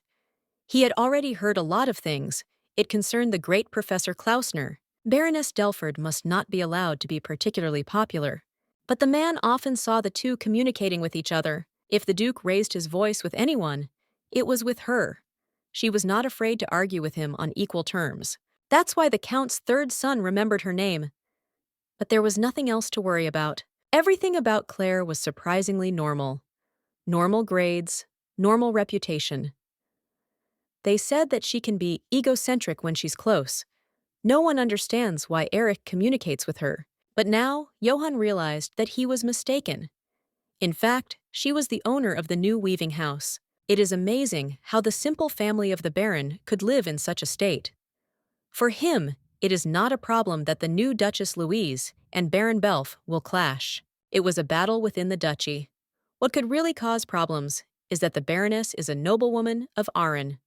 3 generations ago, the Northern Roman Empire and the Southern Kingdom of Aran were united by national marriages based on the law of inheritance. After the death of the crown prince, the child Empress Henrietta, who was next in line to the throne, became the emperor's elder sister Duchess Victoria, but she was not of the right age. Then I found Prince Linus, the son of the current empress Margot Ernst. But that's a problem with the law of succession. Duke Erich Klausner was in 4th place, as he turned out to be the biological son of the second princess. If the Duke marries Baroness Delford, their position in the line of succession will rise very high. There will be a lot of debate about what is important to respect, the priority of heirs, or the law. Her Majesty will certainly understand everything and is very concerned about it. Louise did not even guess that Johanna Krosigk's lady was the Empress. Eric is met by the butler. Everything was prepared as he requested. Although the Baroness is their most honored guest, the hotel does not belong to her, so she cannot forbid it. Over the last 5 years, only those who can keep their mouths shut have been accepted here, and there is always more than one person watching the children. While walking down the hallway, a male character praises the manager for a job well done. In the room where we meet a happy Elliot, he and his friends are playing knights. Vidya, in this painting, the Duke is smiling and sighing with relief. The baby turns around and notices his uncle. He drops all his things and heads towards him. Elliot kisses the man on the cheek and thanks him for such a gift. Taking care of a child is very difficult. Eric used to be considered not a cute child, but now everything has changed. He wonders if he will love the baby he and Claire will have. Is he hugging a man with such a smile because of his innocence, the difference in upbringing, or because of Rommel?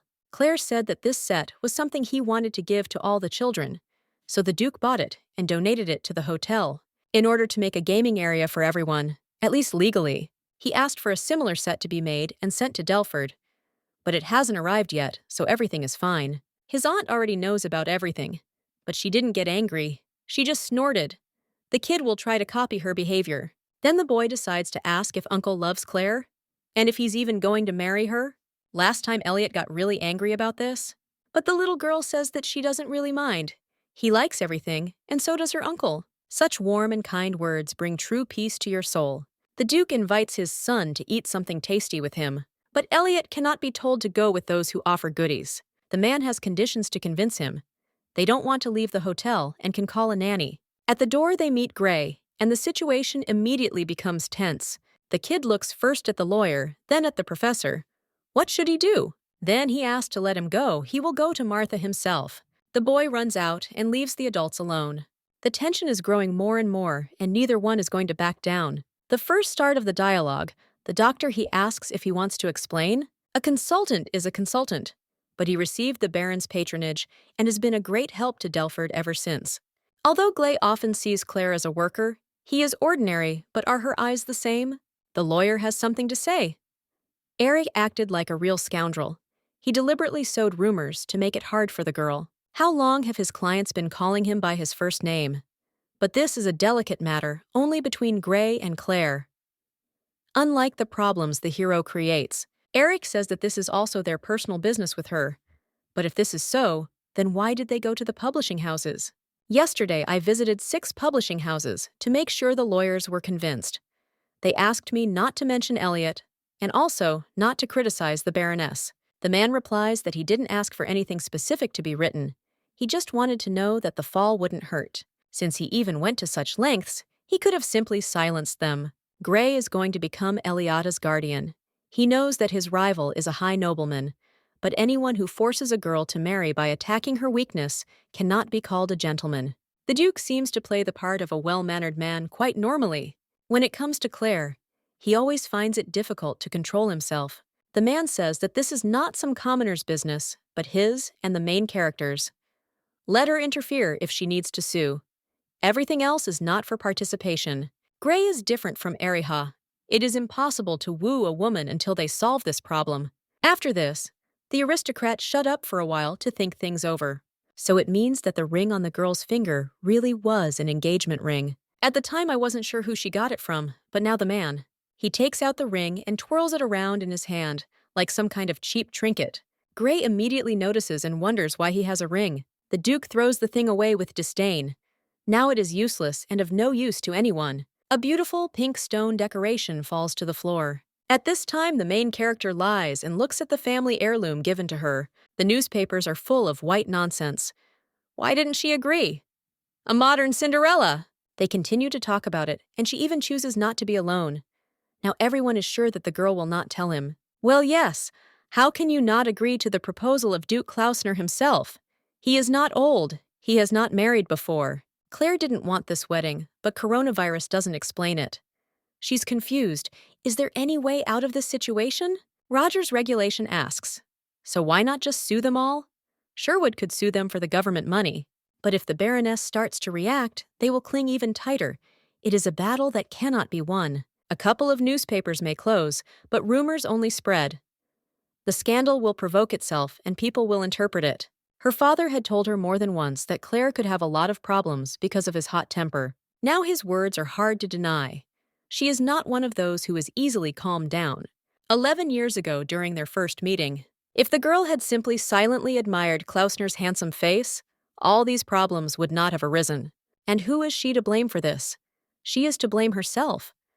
But then she did not think about the consequences. The main character's face became very angry. No, this won't do.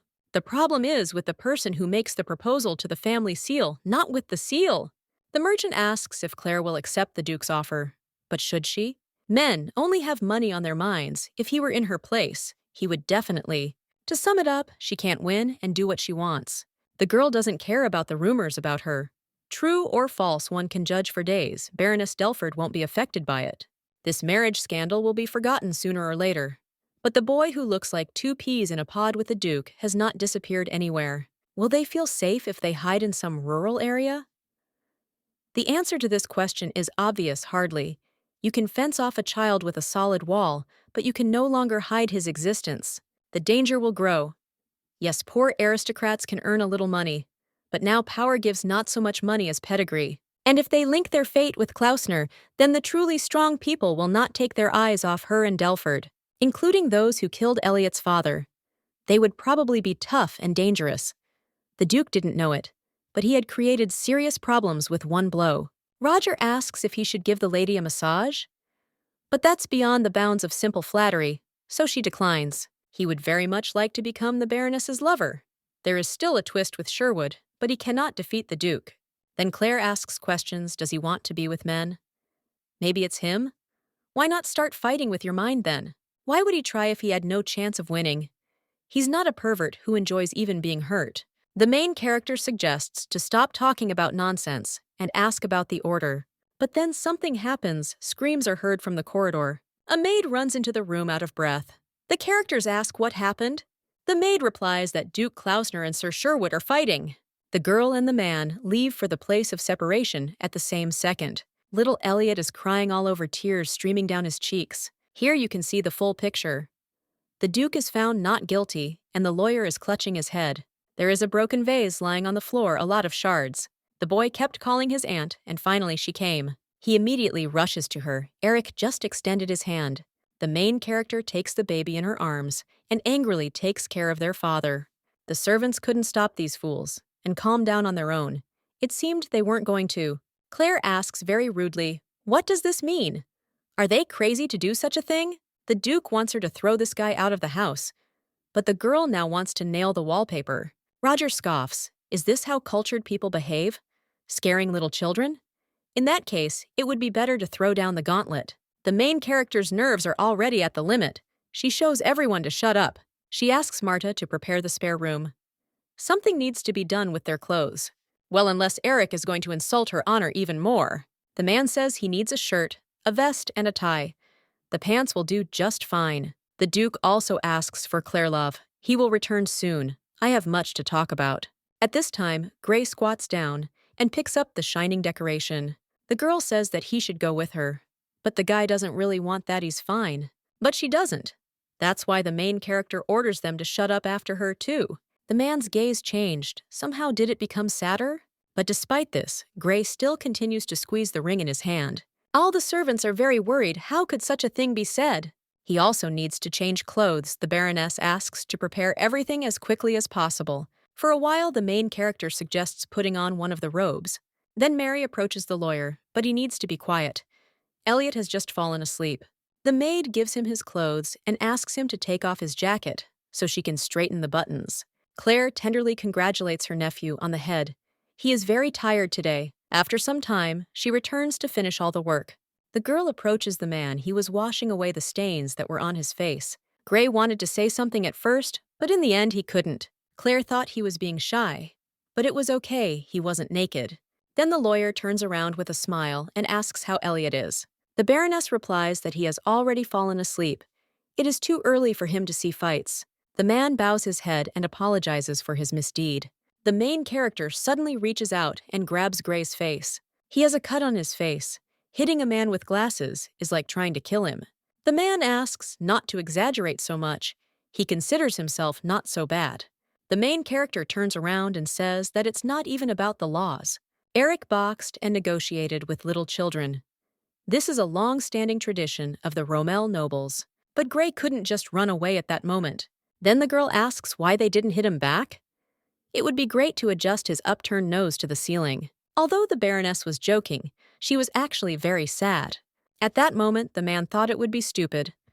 But if she said no, the old bachelor had lost his chance to marry right before his eyes. Even the Duke could at least sympathize with Gray's situation. He understands that even though the girl hasn't told him anything yet, he's already decided everything. Claire is a reasonable person, and the man risks saying that he understands her completely. Although he is not the strongest in this world, he always tried to understand and accept the girl with his heart and mind. Before Gray tried for the Baron, now for her. Maybe if everything hadn't been restored exactly like this. And he did not dare, with his feelings and fears, to overcome them, so that the ring would lie in the box forever. The rumors are no longer at the stage where they can be denied. Whether the Baroness marries him or not, they continue to write such nonsense. Because of this, Elliot could get hurt badly. Then Claire would better take matters into her own hands and make the right choice. The main character usually laughed and said that nothing could be done, but not now. She's not so brazen as to ask for the offer to kill a man. Once he agreed on the contracts and gave her the ring, they became partners. Gray seems to read her thoughts and asks her not to worry about that piece of paper. It was not signed by both beauties. Claire's caution played into her hands. The main character had no choice but to apologize. The man replies that there is no need to ask for forgiveness. He agreed himself. At that moment, it was the best decision. The marriage was always needed first and foremost to protect Eliota. Gray will always be faithful to the girl he asks, not to forget that he is a part of Delford. Claire takes the young man's outstretched hand without any hesitation. He in turn kisses her. Now they are back to the relationship with the mistress and the subordinate. This is, of course, very old-fashioned, but a girl needs not only reliable lawyers, but also friends. The man looks happy. He always stands on the side of the main character. There is someone studying in the room. Claire is allowed to go inside. This is our favorite frivolous merchant who loves to joke. He says that he is a handsome man, even without glasses. If the Duke saw this, his roof would be blown off. But now it is not so important. A new issue has appeared. The original one is so much so that the paint has not yet dried. The whole story of Mr. Sherwood came out unexpectedly. Roger didn't think they would be so perceptive. Claire and Gray's faces became more serious and wary. Another employee of the young lawyer is waiting in the lobby. The poor guy has been waiting for him for several hours already. The man sighs and asks for forgiveness. He needs to take his leave. Before leaving, he added that the girl would write tomorrow. The main character agrees, but at the same time looks very confused. The doors close and Claire is left alone with her coworker. She sits down on the soft sofa and asks herself, why is everything so complicated? Roger wonders how the young gentleman thinks of himself. The girl replies that he doubted and cried a lot. Everything else is normal. Is that all he wanted to say? He was really just curious about the current situation. He didn't want to hear Claire's story through the newspaper. What does he really want to write about it and become the most popular? The girl answers with a joke. One of the servants enters the room and informs the Baroness that Duke Ktausner will arrive soon. Roger would like to chat longer, but it looks like it's time for him to go. He always smiles and makes others smile, quite a positive man. The main character is tense. She needs to mentally prepare for meetings with him. And here comes the culprit of all the troubles. He has appeared without covering himself in dust. Eric thought the girl would run away. Well, why would she do that if she lives here? Claire looks angry. Does he want to tell her something? Or at least apologize? The man doesn't understand what he would do even more if it were about her. The main character's patience is running out again. What kind of nonsense is he talking about? The girl waved her hand, saying that he should apologize for that fight. The Duke replies that he did not mean to frighten Elliot like that. He will apologize to him personally later. If Claire means a lawyer, he's not going to do it. She doesn't seem to understand the problems between them. The man claims that Gray started it. But that can't be true. He is a very tactful man. The Duke must have done something before. That's why Eric says she doesn't understand anything. The girl was proposed to by two men at once. What other reasons are needed for a fight? The main character takes a deep breath to calm down and express her thoughts correctly. Gray is a victim because she herself suggested this option to him. If Claire thinks that he gave her the ring only because of this, she is very much mistaken. Then the Duke smiles and says that she chose him anyway. Do I need to explain to him that the Baroness did not do this because she wanted to? Eric leans in too close, but Claire stops him. If he kisses her, she will kill him with her own hands. The main character says that this conversation is not over. The man sent the man to Delford. He should have returned by now. The Duke has received information. Will he continue to pretend that he knows nothing? Eric doesn't think that his sister's pregnancy is a clear sign that she can't have a child, but he'd better keep quiet. It's all written on his face. It's a good thing he's so good at coming up with excuses for the newspaper. The girl can't wait to see what else the Duke comes up with. Naturally, she would have covered up her child, which is why he was upset. The main character is not one to continue to deny if she is caught in a lie. Eric knows this well, but she wouldn't just run away like that. Claire doesn't understand why he goes so far if he hated her before. It was only one time she had to do it. She saw no other choice. If he wants to know everything, he must listen carefully. The girl will not repeat herself. The Duke nods, ready to hear the whole story. The main character closes all the windows and doors so that no one can eavesdrop. After which, she heads towards the man trying to control herself. She gave him some kind of painting with a gold edge. My little sister is drawn there. She looks more like my mother and Claire looks more like my father. Relatives in the lineage are from Ramel. She met her boyfriend at the academy. Eliza wasn't planning on getting married. That's quite normal. The only thing the girl knew about him was that he was a high nobleman from the north. The day they left for home, she returned in great shock. That I saw something I shouldn't have.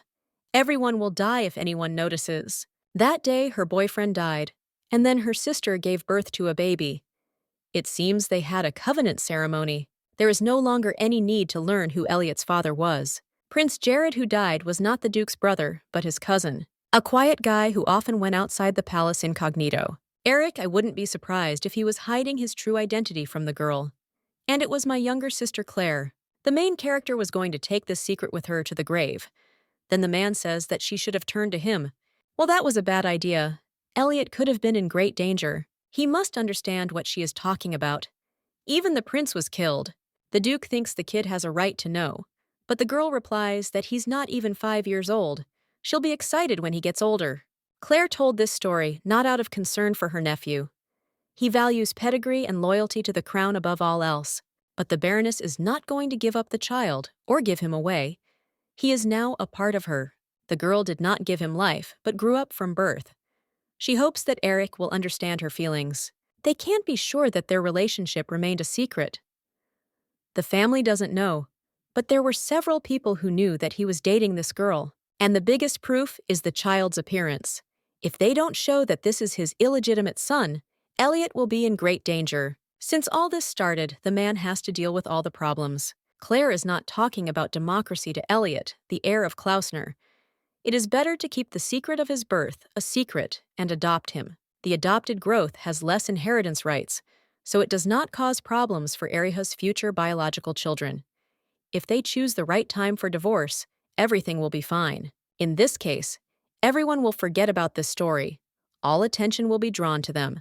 The consequences will only be to hide everything from the baby. Someone might have a conflict, but by that time the question of succession to the throne will be decided, and the murdered prince will be forgotten. Pride watches over Elliot until he ages when he is old enough to understand the situation. The main thing is understanding what can harm me, but he also let me take responsibility. If he started this mess himself, then he's the one who has to clean it up until the end. The Duke doesn't understand why she's talking about divorce?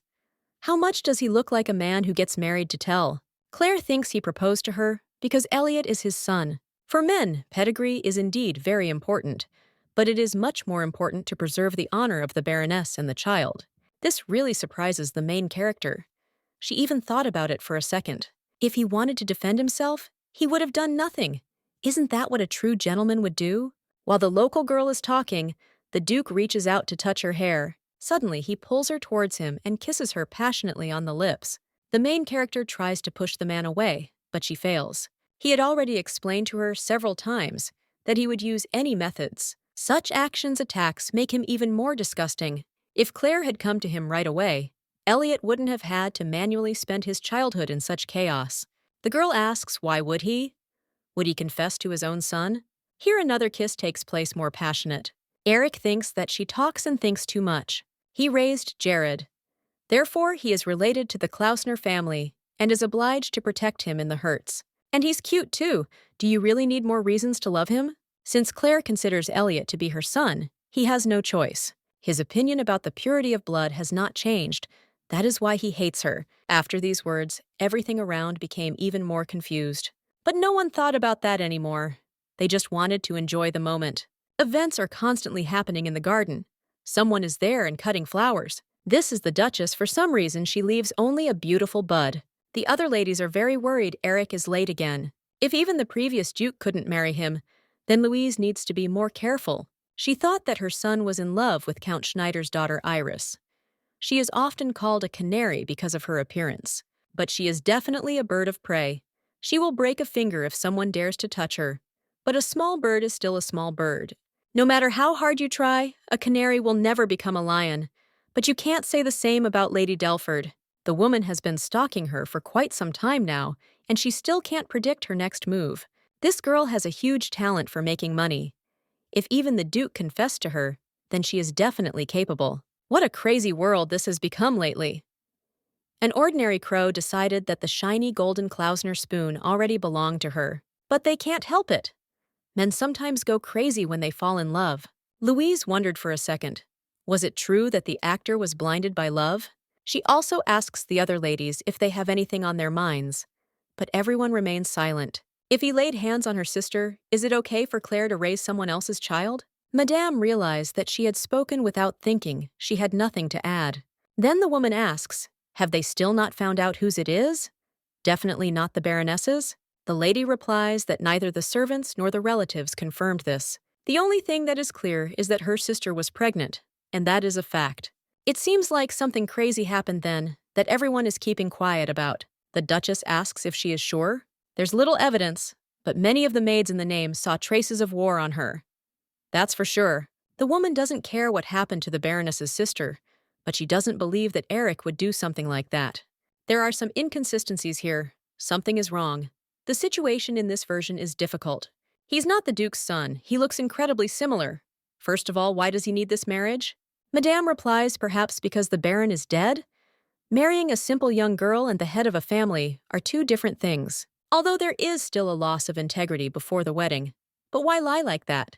Then Louise remembers something she can put everything in its place. She wouldn't do such a stupid thing in this place. Marry a commoner without pedigree and power. After all then, the heir will be no better stained with blood. Many of the Baroness's relatives have set their sights on the weaving house. If the nephew becomes the heir, he will cut off most of it. If that's the case, he could be the Duke's son. The mother is a Baroness. Someone from the collateral family impregnated the younger sister of the woman the Duke proposed to. This is much more plausible than writing off their greatest significance as a coincidence. So the younger sister was simply thrown out?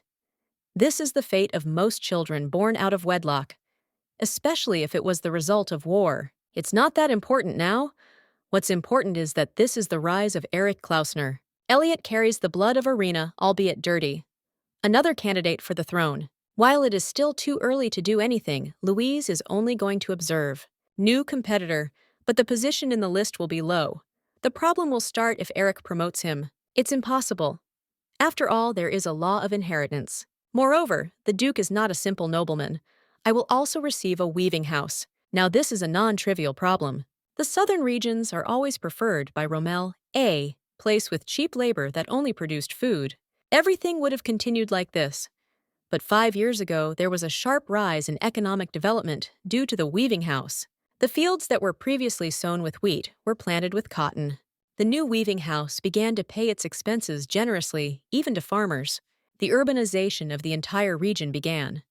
The workers who worked in Rommel returned to their homeland, and Claire Delford began to develop in a way that no one expected. She built the plant on her own property, rather than looking for a location near cities and a workforce. I chose a wall near a large river, next to an expensive matrix, and the new city around the industrial zone began to form itself. Already at the initial stage, it was under the complete control of the Delford family. At first, Louise thought Claire was crazy when she started getting into debt, but now it all became obvious. She has a lot of debts, but even more profits. Instead of demanding money from her, the inventors want to give even more. The main character is the kind of person who will not miss her chance. And you got together with Eric because of simple love? It's really hard to believe. It's still dangerous, even if their love is true. She only went this far for the title of Baroness. What will happen if she becomes a duchess? The woman was so deep in thought that she accidentally cut herself with the scissors. Everyone around began to fuss and worry, especially the maids. One of them brought medicine and a bandage to stop the bleeding. Louise says it's okay. It's just a small scratch. There are more and more people now who can't sleep because of the sound. For example, not only the loss of the position of the Duchess, but also a new weaving house is not possible.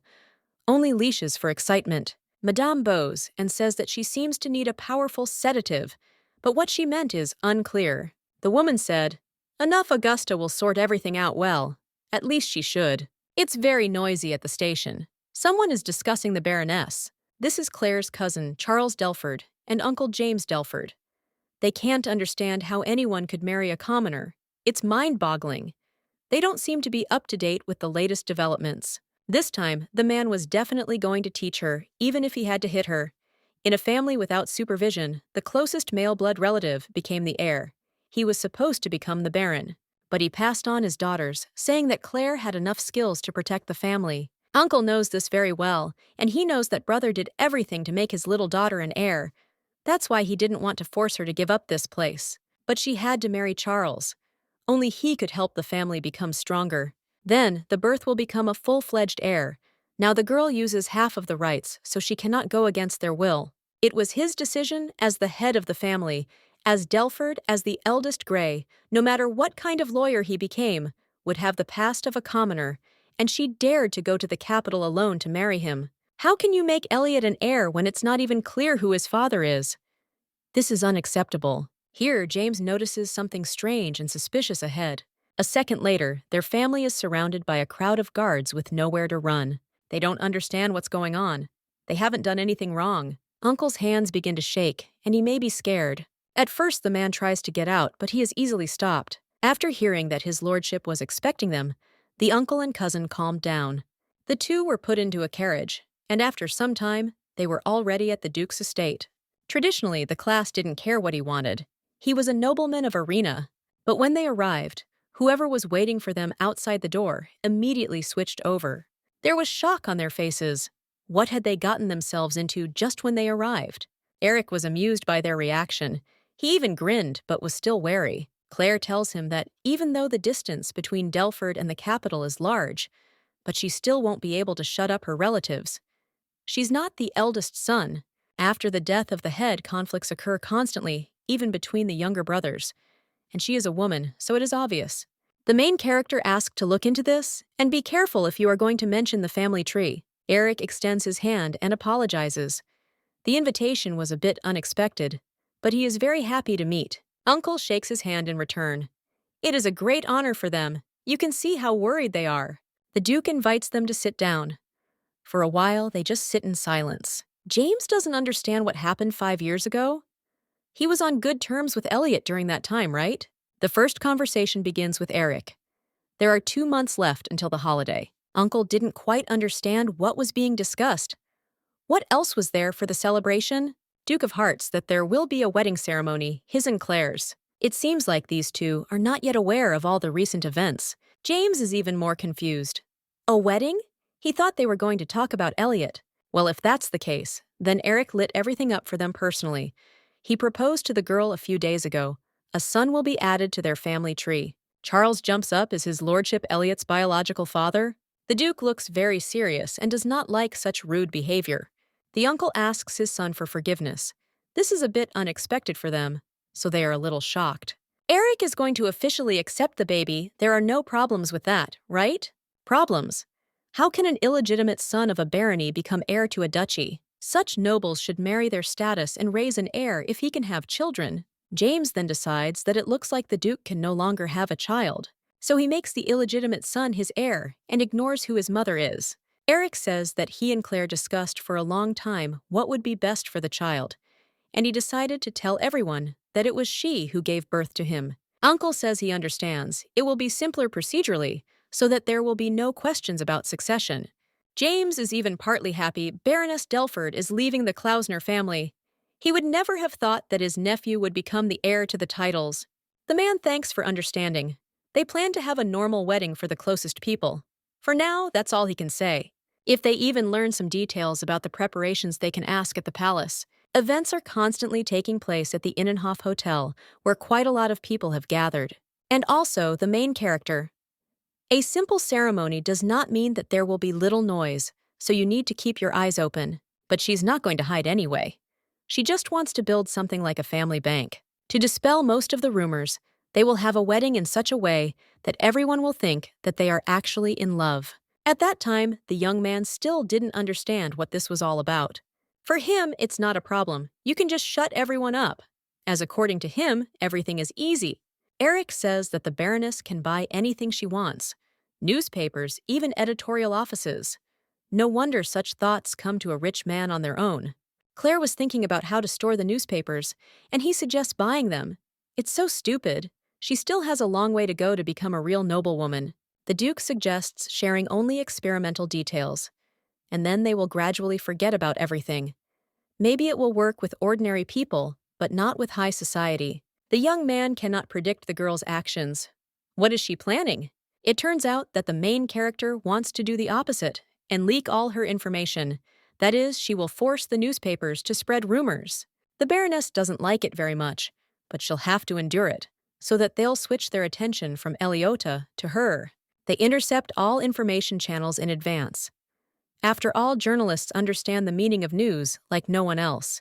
You can still dig under Eliota and even find out something. But if they control the flow of information, they can prevent it from spreading. Newspapers are the first place where rumors start, because people pay handsomely for any news that can cause a stir. Eric confirmed that it was a good idea. There would be plenty of people who would jump at any news item. A man needs to get involved with real spies for control and high society. And what's also very important is to convince everyone that this marriage has nothing to do with Elliot. Those who know that his mother is Eliza. Those who think that he is not his son. Claire doesn't think that with all the nonsense and rumors in the paper, they will be able to uncover all the truth. But if the same thing is repeated over and over again, even a lie, it will become fixed in others. And all this will become true. The eyes that are now directed at the girl can turn to Eliota at any moment. The main character is getting old and looks happy. This must be the wedding of the century. Eric turns to the Baroness with a commanding face and says that for him, the most important role is their marriage. He protects Elliot no matter what. But if he had not been Claire's son, the Duke would not have accepted him as his own. The girl thanks him because it is very important to her. That's why he always said that he would do anything for the woman he loved. Hasn't he become special to her yet? Eric thought that they both agreed to this engagement voluntarily. The main character admits that she always thought he was handsome.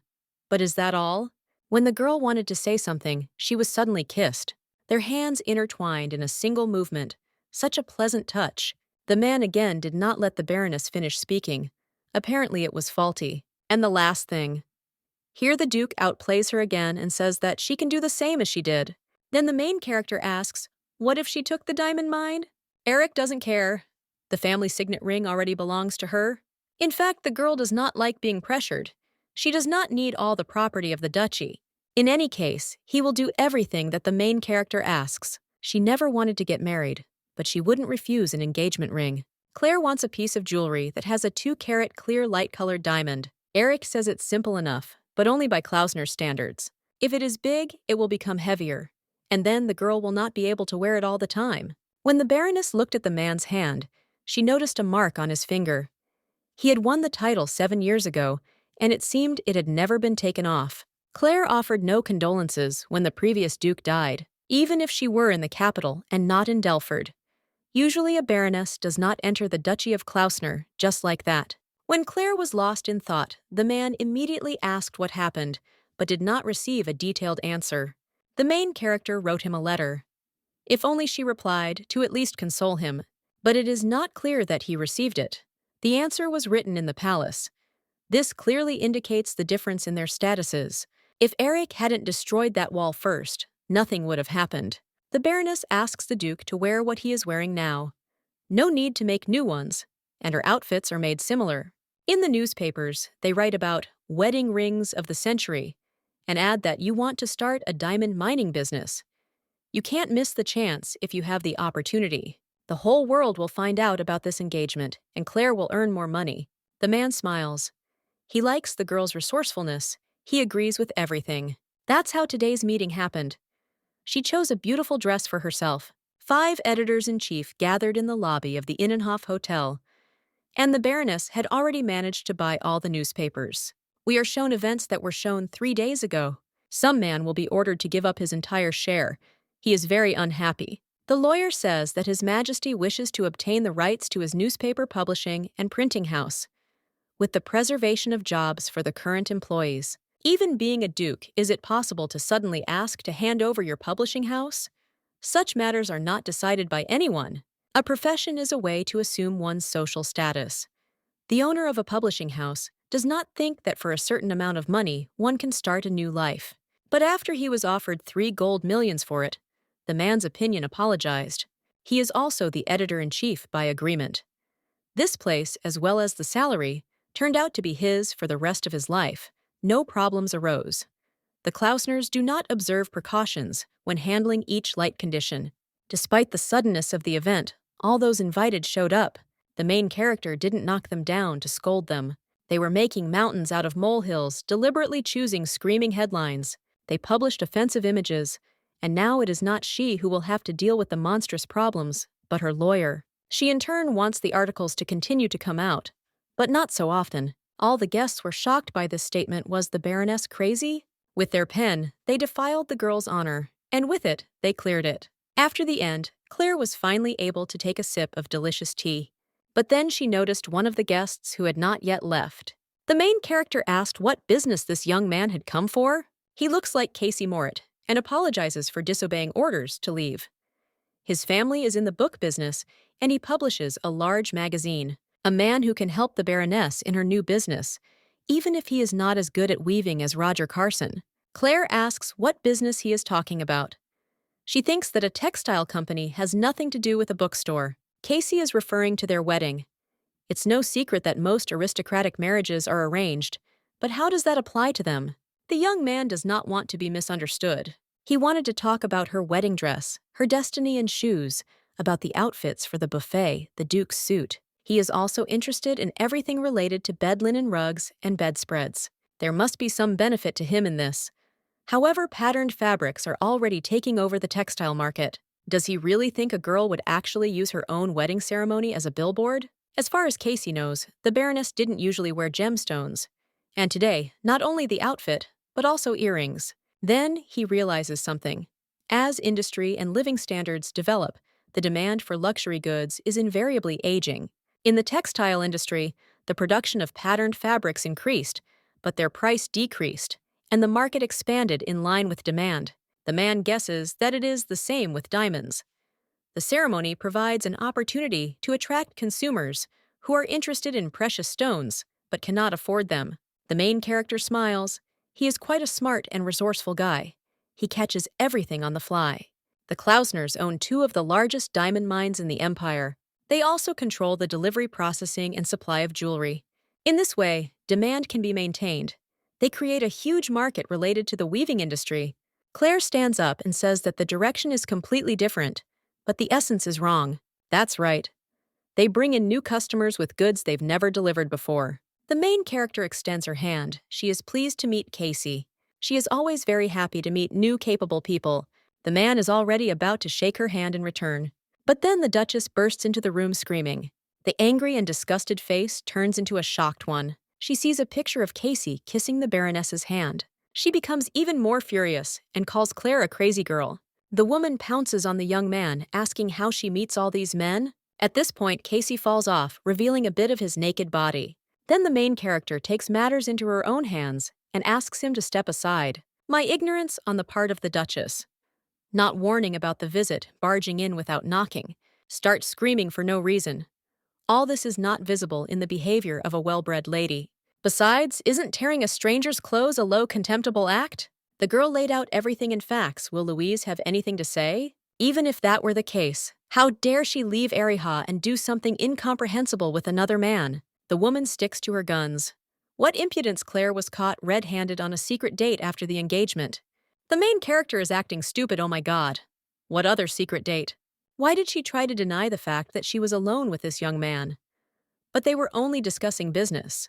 Louise replies that she makes a good excuse. In any case, that's not why she came here. Who is a girl to lay her hands on diamond mines? Until now, she had been a poor merchant, but now having entered the Duke's family, she must be careful and learn to run a household. Yeah, Claire doesn't want to ask her about it. Why should she even have to justify herself? All newspaper publishing houses are under the control of the Baroness, so spreading rumors is impossible, and if Louise weren't Eric's stepmother, she would have kicked her out long ago. Is it for the money? The main character admits that she is still far from being an aristocrat. If the Duchess does not want to make Klausner's heir an illegitimate child, she should be more careful in her statements. Moreover, the Duke himself entrusted her with the affairs of the mines, so all claims must be made to him. Eric trusts the girl's business instincts very much. That's why she doesn't know if he even wants to listen to his mother. Louise is starting to get more and more irritated by this. Who did she call mother? Was Claire wrong? She thought that mother and son were inextricably linked, even if they had different surnames. Of course, the Baroness is talking about the Duchess's subordinate Krozik. After all, such a noble lady as she never dies alone with a man who is not her wife.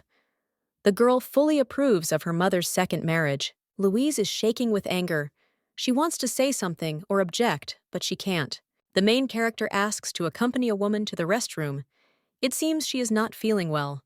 The Duchess wanted to say something in response, but she was taken away in time. After this, the butler enters the room and bows. Claire orders no one else without prior arrangement.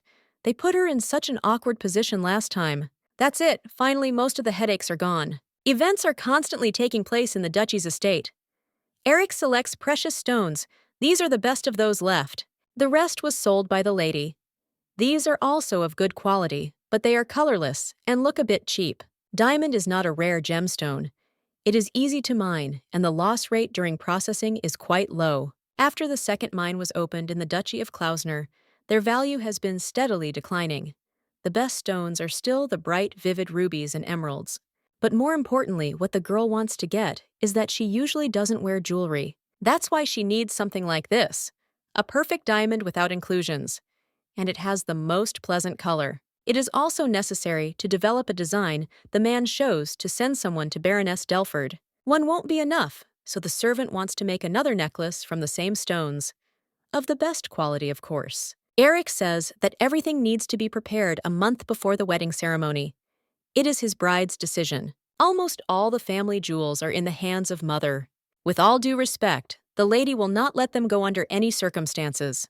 The master's key needs to be obtained from her, but there is no need to rush into it. Claire has no interest in traditional family traditions, and Erica has no particular desire to become attached to these incomprehensible customs. Say he'll go into the diamond business.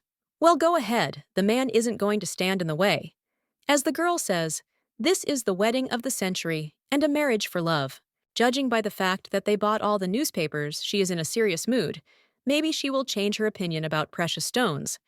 But this is not desirable. The Duchy of Klausner needs no advertising, and it's annoying that Claire knows more and more people. The man thought his opinion changed. Before he wasn't unhappy that Claire wanted to live in the shadows, nothing was done. But now he doesn't like that she finds out. In fact, it is the servant who returns it who addresses him. Eric confirmed that it was a good idea. They use both family jewels and specially made ones. There is nothing wrong with that. After one leaves, the second one comes immediately. It's the butler. He reports that Louise Klausner has returned very tired after a long journey. She keeps repeating the name of the famous duke and is crying. So according to Maria, Baron Delford is here and wants to meet again. The duke has a lot of things to do again. He can't even take a break. The Duchess lies under the blanket and everyone is shaking. How could a simpleton dare to say such a thing to her? How could one disgrace a person like that?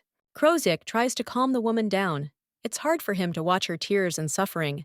Louise learned from the employees the news related to the Klausner diamond mines. It turned out that the owner of the weaving business was reaching out to them, so the women needed more information. Claire Delford is trying to do business with the Duke's family, which could be crucial to Klausner's future.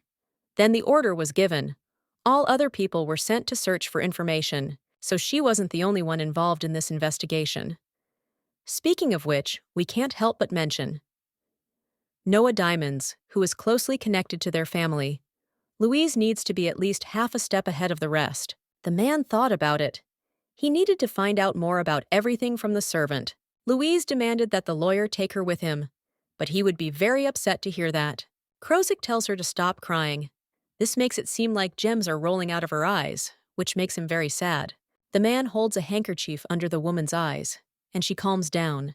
When the butler announces that the Duke has arrived, an embarrassed Louise retreats back. All the servants lined up in 2 lines in front of Eric. I wonder if the actor is really losing it or just doesn't know it. He doesn't care about that, so he might not know.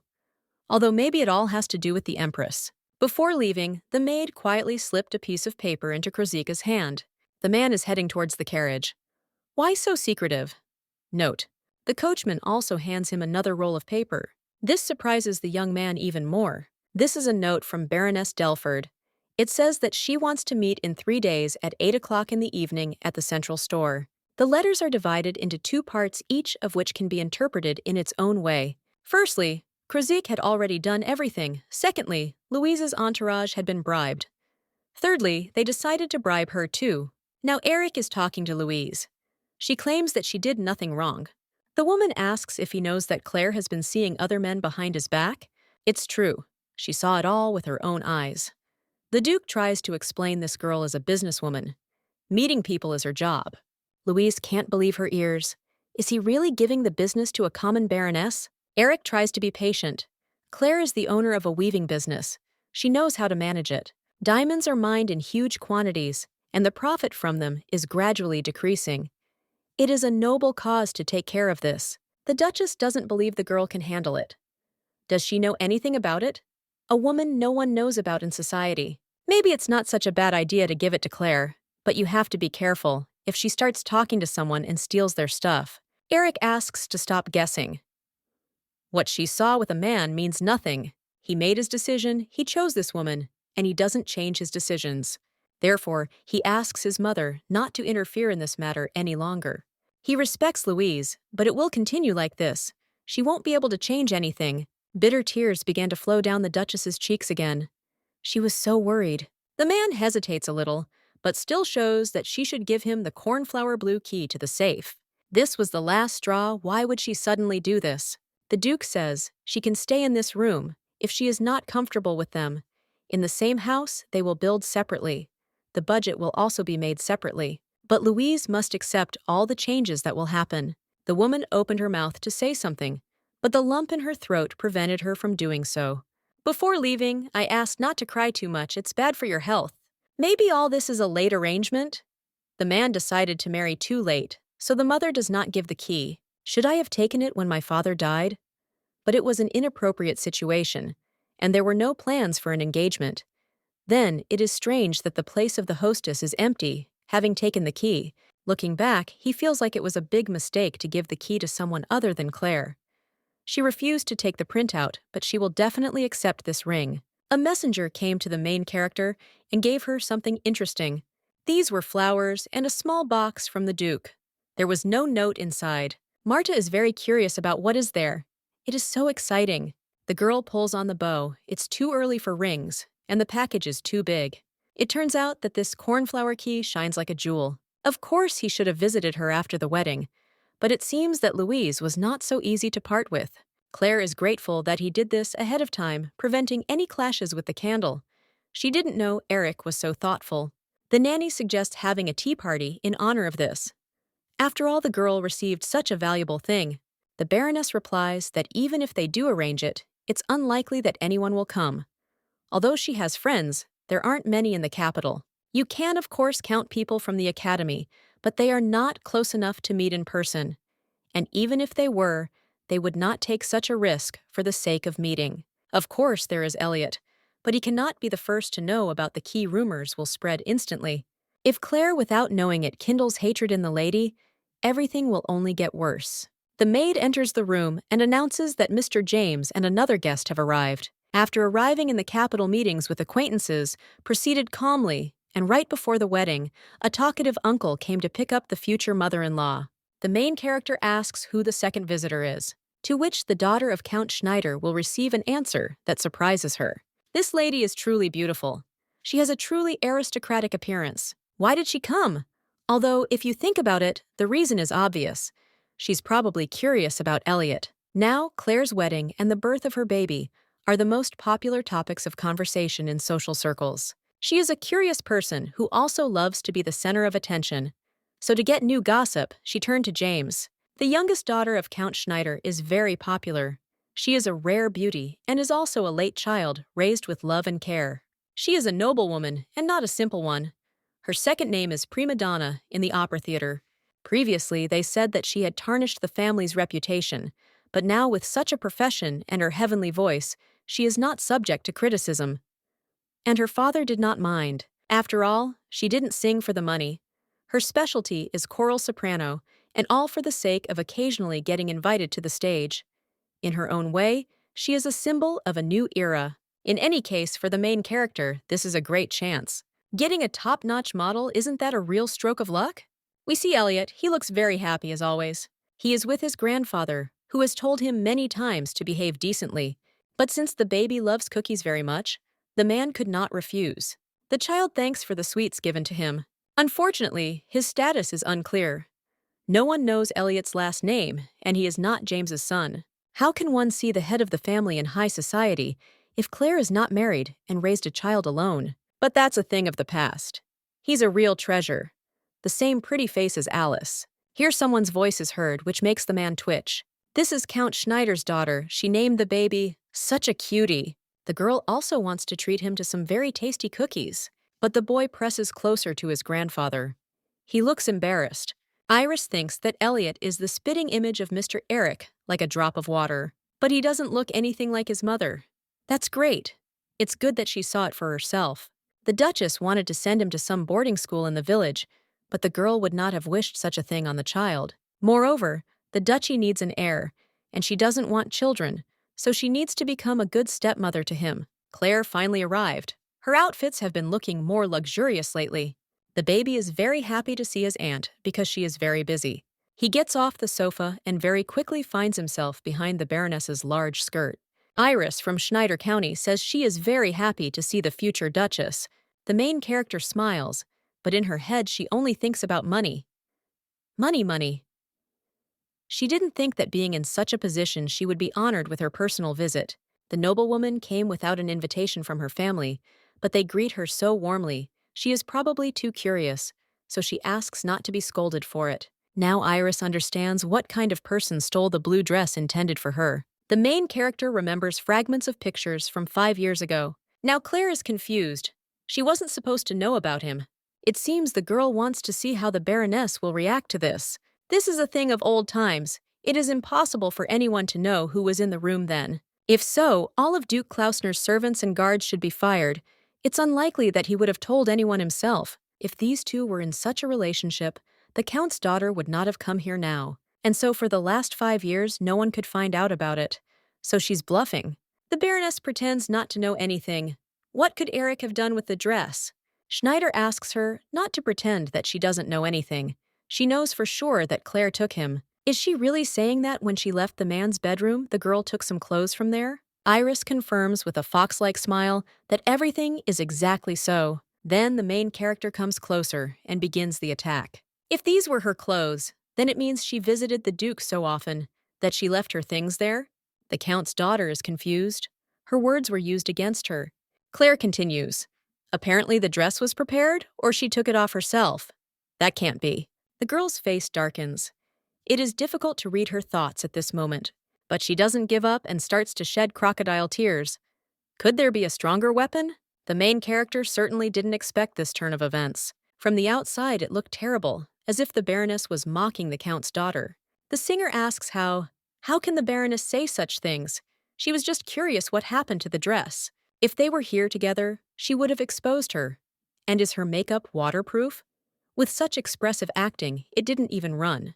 The lady confesses that her dear friend made and designed it especially for her. Uncle is taken in and asks if Claire is doing this out of some petty pity. She could have misunderstood the words of the Count's daughter, but how could a well-bred aristocrat so defame the honor of another person? He had told her more than once that she should be careful with her words. A girl should not only be smart, but also know when to show herself. The Baroness interrupts him and asks, who is now trying to tarnish the family's reputation in front of others? The man coughs to pretend that nothing happened. When he still wants to say something, Claire asks him to be silent. James doesn't like it very much, but it's better to listen to her. The main character also orders Charles to call a carriage for Mrs. Schneider. The cousin asks the young girl to stop crying and hands her a handkerchief, but she doesn't accept it and quickly runs out through the open door. Claire bets her dinner that she wouldn't burst into tears alone. Elliot approaches his aunt and asks if everything is okay, to which he receives a positive answer. He reaches out to her and says that everything is wrong. Claire got angry and argued. Even her face turned red. The Baroness smiles and apologizes. She can't act scary in front of the child anymore. It's so hard. The girl turns to her uncle. She didn't ask him to keep quiet or be as quiet as a mouse. If he wants to be respected as the eldest in the family, he must behave accordingly.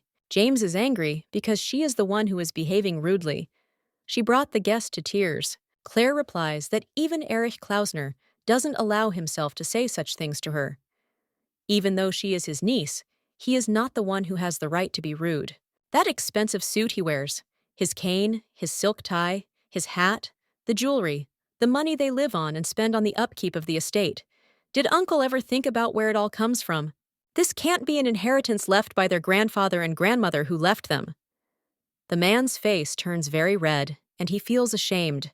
The Baroness asks that they show at least a modicum of respect for the younger ones who care for them, and also remember to be careful with what they see, hear, and say. He himself knows no worse than the girl why they should become related to the Klausners. It looks like the baby is scared again for some reason. He feels sad. but the ant had to become as prickly as a hedgehog so that it wouldn't hurt her and him.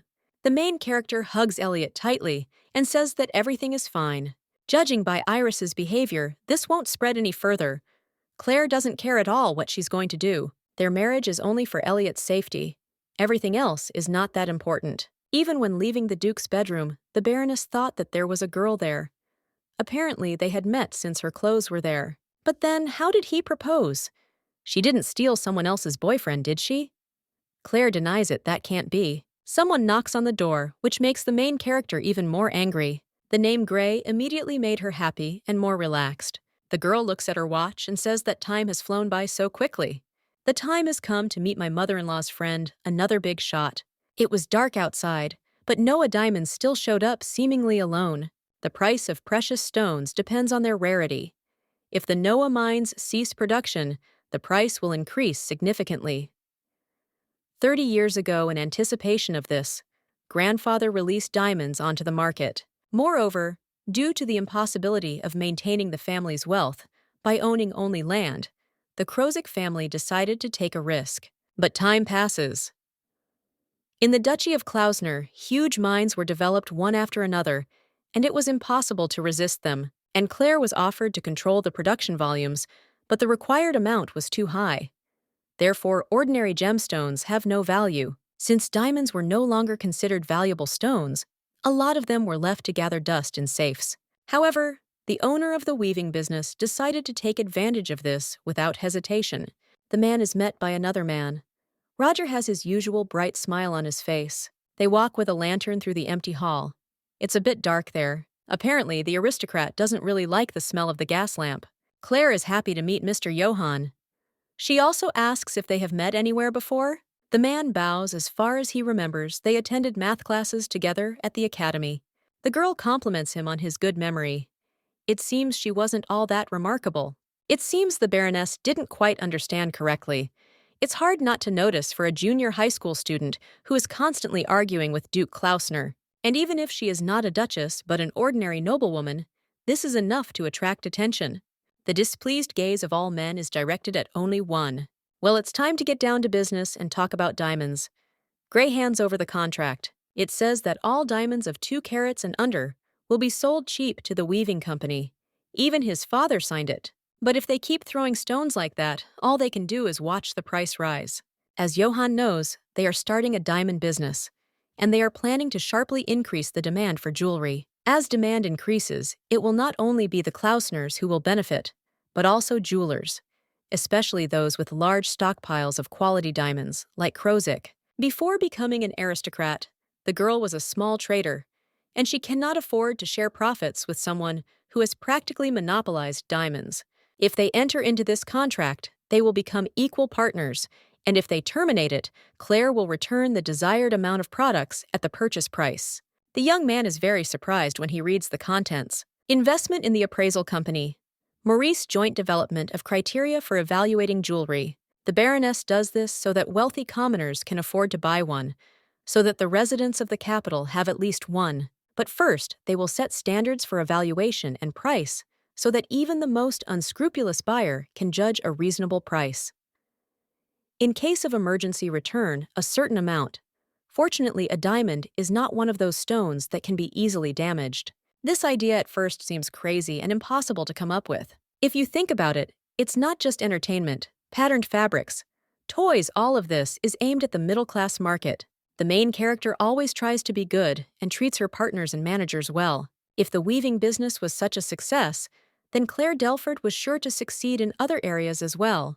Moreover, by attracting the power of the Klausners, she has no chance of failure. If he signs this paper, the girl will no longer be able to represent Her Majesty. That should be enough. In fact, the main character can buy everything herself. They attract the Krozik family, which in general does not bring benefits, but only because of their position. At first, Johann looks at him with a surprised look and tries to digest the information. Then the person smiles and asks what exactly they want from him. Beginning of form. Silence envelops the room for a while. The main character smiles slyly. She wants the man to tell everything he knows about Countess Schneider. He understands that Iris is one of the few who is being watched by the Empress herself, and for quite some time. If Claire knows this information, do the cloth merchants or the Duke know about it? If her interest is in the succession rights to the throne, there is no room for complacency. Count Schneider's third son poked his nose into the matter and was killed, but he was only a secretary at court. Her Majesty is keeping an eye on the Countess, even though he thought it was just paranoia. Over the last 2 or 3 years, plans for her have changed dramatically, but that's not something to think about right now. If he is caught thinking he may lose credibility, and if he only tells the obvious, he will be considered useless. The man hesitates a little, but says that Count Schneider's wife has access to the palace of the Crown Prince. The main character is surprised. Is this the same legendary Lotus Palace? If she is not mistaken, this is the Empress's estate. Angry at Iris, without realizing it, Claire asked the question, expecting to get some information about her. But I had no idea that something like this would come up. Judging by the hint of the dress, there is definitely something there. The girl could not even imagine that the Countess and the Empress were somehow connected. Count Schneider's wife is Katya, his former lover now, his second wife. She was an opera singer originally from the former aristocracy, but this is not known for sure. Then, the question arises, why does the Empress hold secret meetings with her? They are not that close unless a spy. Surely few people know about this. 17 years have already passed since the Countess's second marriage. And if we take into account Iris's age, more than 23. At that time, the ruler was only a princess, and Count Schneider was very far from politics.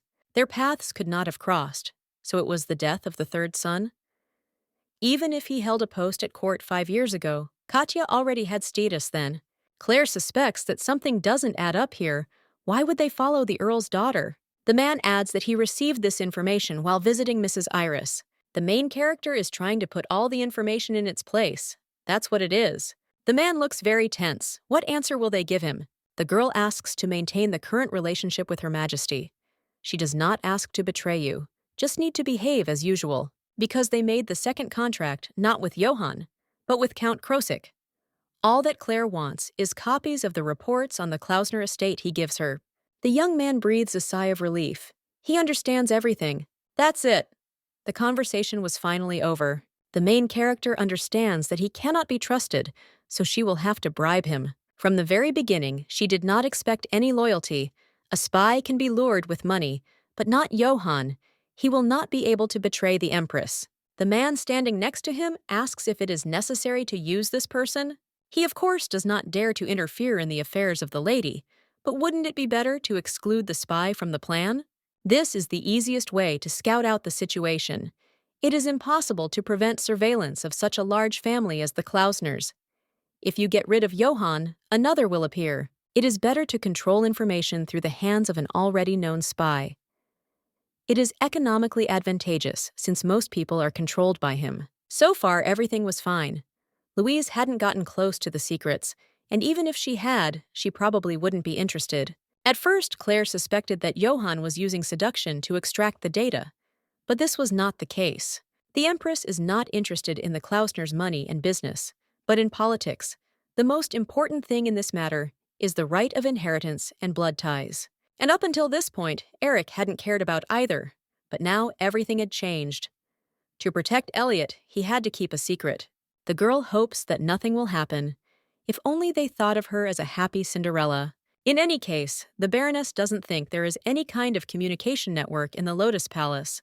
The idea of the Count's husband being persuaded to her side in order to spy on Iris is simply incomprehensible.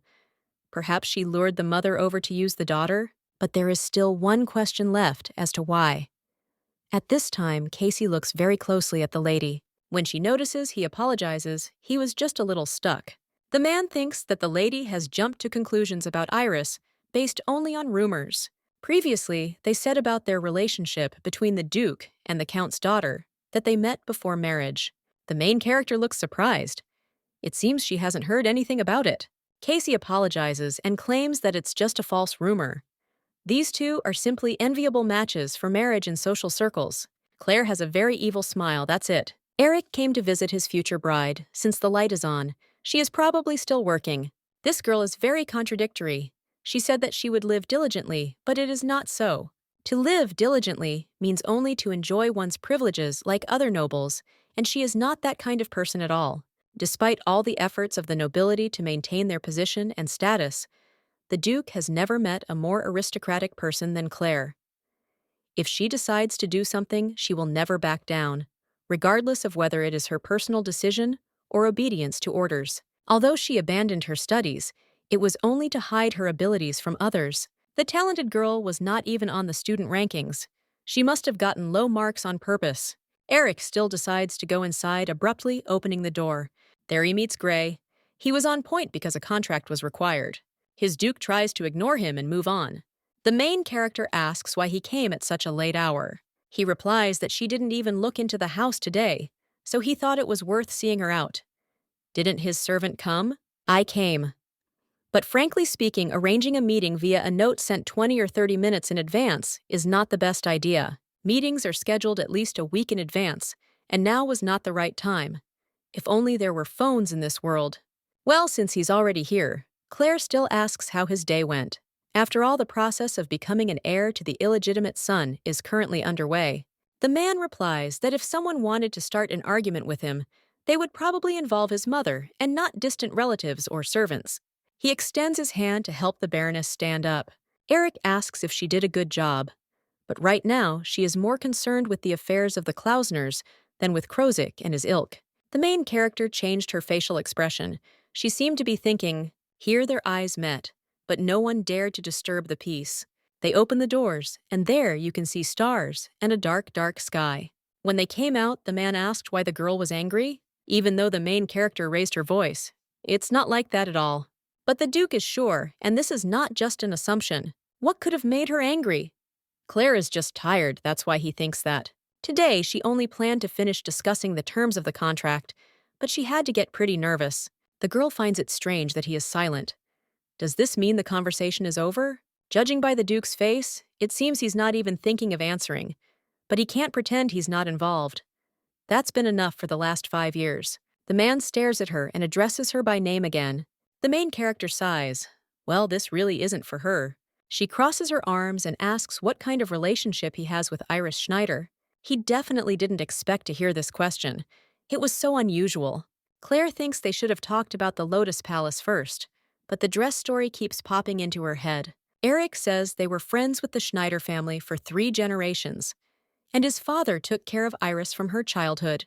The girl asks, is that really all? So their marriage is one of convenience and he will date someone else? The man doesn't understand why he would lie? Then Claire reminds him about the dress, the clothes she left his room in. They belong to Iris Schneider, right? The Duke looks even more surprised. What kind of nonsense is she talking about? The main character is angry. Was he really dating 2 guys at once? Unbelievable. If only she knew earlier. Here, Eric suddenly approaches closer and closer. The man and woman are in a very intimate moment when their lips are almost touching, creating a feeling of anticipation. A kiss occurs, which creates a romantic atmosphere. Finally, the main character was able to breathe in air. She was actually angry. Then the Duke replies that she is so hot when she is angry. It seems he says this to annoy the Baroness. Why are they returning to that topic that morning? Eric asked Pavel to bring a dress. After all, he tore her clothes. But then you had to wake up at least an hour earlier. If she wanted to know where it came from, why didn't she ask? The man teases Claire, is she really worried about how funny she looked in her sleep? He also asks not to worry that her jealousy may seem indecent. She is not the only one. Eric is not the kind of person who would start a relationship with a girl who is not married to him. The main character is shocked. How can he say such things to her face? Another kiss takes place, only this time the Baroness initiates it. The carriage travels through an empty nighttime city where the only source of light is the lanterns. We see Elliot. He is very unhappy about something. He thinks that his aunt is lost somewhere. But the nanny replies that this is not so. She stayed with the Duke yesterday. The young gentleman thinks for a second and asks again. Then he starts waving his hands. Uncle is bad. He promised to be friends with him, but he only plays with Auntie. The kid runs out of the room screaming that he hates her and Jenny. The door slams shut with a bang, the sound echoing throughout the room. Apparently, he was very angry. This is the first time his owner leaves him overnight. Sometimes she couldn't put him to bed because of work, but she never spent the night at home. The boy is lying on the bed. They can't get rid of him that easily. At first, he will scold his uncle, and will not let them take his aunt away. The baby looks around in all directions to avoid being caught, but has no idea that he is already being watched. The butler, who is not aware of all the affairs, asks where Elliot is going, but he gets no answer. At the door, the young gentleman meets someone he knows. It's Roger. He's wondering where he's going in such a hurry. The little boy with tears in his eyes tells us that his aunt didn't come home yesterday. She went to his uncle's house and stayed there without him. Then the merchant, with a smile on his face, offers to take Elliot there any time he wants. The boy's face shows joy. Finally, at least, someone takes him seriously. They leave. The man has already formed a cunning plan. A child is the best way to interfere with adults. The main character and Eric go to the studio.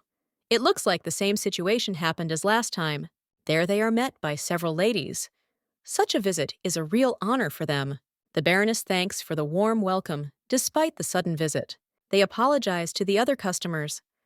For the sake of making clothes for the Baroness, any Rothenburg studio would be only too happy to close its doors. Claire doesn't really like it when someone has to endure inconvenience because of her place.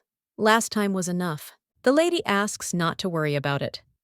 As soon as she saw the Baroness in the newspaper, she was inspired, and she managed to create many masterpieces.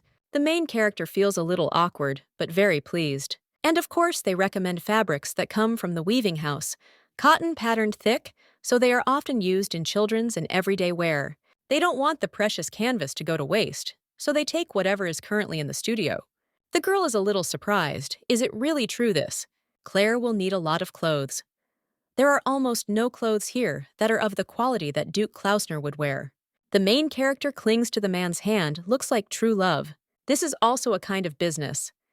Then Eric asks, what about the others? The Baroness is very irritated by all this. Who is spreading this rumor? She should have thought about this before arguing.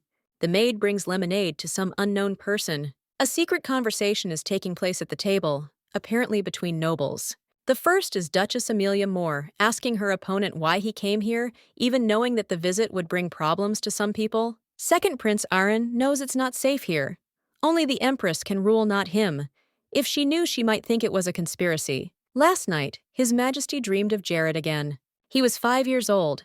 He was walking with a girl, holding her hands, and promised to marry her. He hadn't seen this child for a long time, and before he often appeared in his dreams. Sometimes he even told stories. How he put on simple clothes and walked around the market with friends.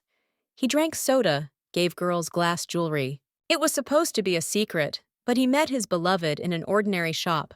She was so beautiful that it was hard to resist, so he immediately fell in love. The young man really wanted to introduce his grandfather to her. He would probably like her very much. He was a wonderful grandson from his only daughter. Everyone around was talking about love and marriage. If Jared were alive, he would have gotten married too. And then Prince Arena would come to visit the baby who looked so much like him. The man thought about it before going to bed, and it appeared to him 5 years. After that incident, it was as if he was still living. Every time I close my eyes, I think, is there any point in going further for such an old man? I couldn't protect a child, or at least take revenge. The Duchess says that it is not only His Majesty's grief. In the end, the Empress could not do anything about it either. The promised engagement between the imperial family of Rommel and the royal family of Arun was special to his people. Princess Irina becomes Empress and names her children in the traditions of her people. Otherwise, the two powers would plunge into the abyss of war. Who could have known that Henrietta would die so insignificantly? At that moment, no one knew what kind of person Princess Ernst was. And no one could have imagined that Jared, the man, is lost in his memories again. There was only one person left in the world who could understand him, but now the future heir is no longer with them. It seemed that hell was only in his soul, but it turned out to be everything. If the king had known about this earlier, he would have simply killed everyone himself. Although the Empress has another child, a son, he is not Henrietta's child. Then a crazy smile was displayed on the face of the former ruler. Much time passed. The Emperor then went mad, and Prince Arena could not do even that. We are shown Elliot looking thoughtful and confused. The kid wonders what if the aunt is not at the uncle's house. Maybe she came back home. Roger replies that it would be very offensive. Then he also suggests eating something tasty and making Claire worry. There is a very tasty soda here. The child breaks free and runs straight to that little shop. But without having calculated his abilities too much, he stumbles. But a moment later, the boy falls and starts crying. A lot of guards immediately ran out. This attracted the attention of visitors. End of form. At first, Prince Arena asked not to pay attention. Only a child fell. But then something suddenly changed in him. His gaze became more surprised. The man opened the red curtain, and the guards immediately stepped aside. He took the baby in his arms and named him Jared. How can they be so similar? Such similarity, but it's not him.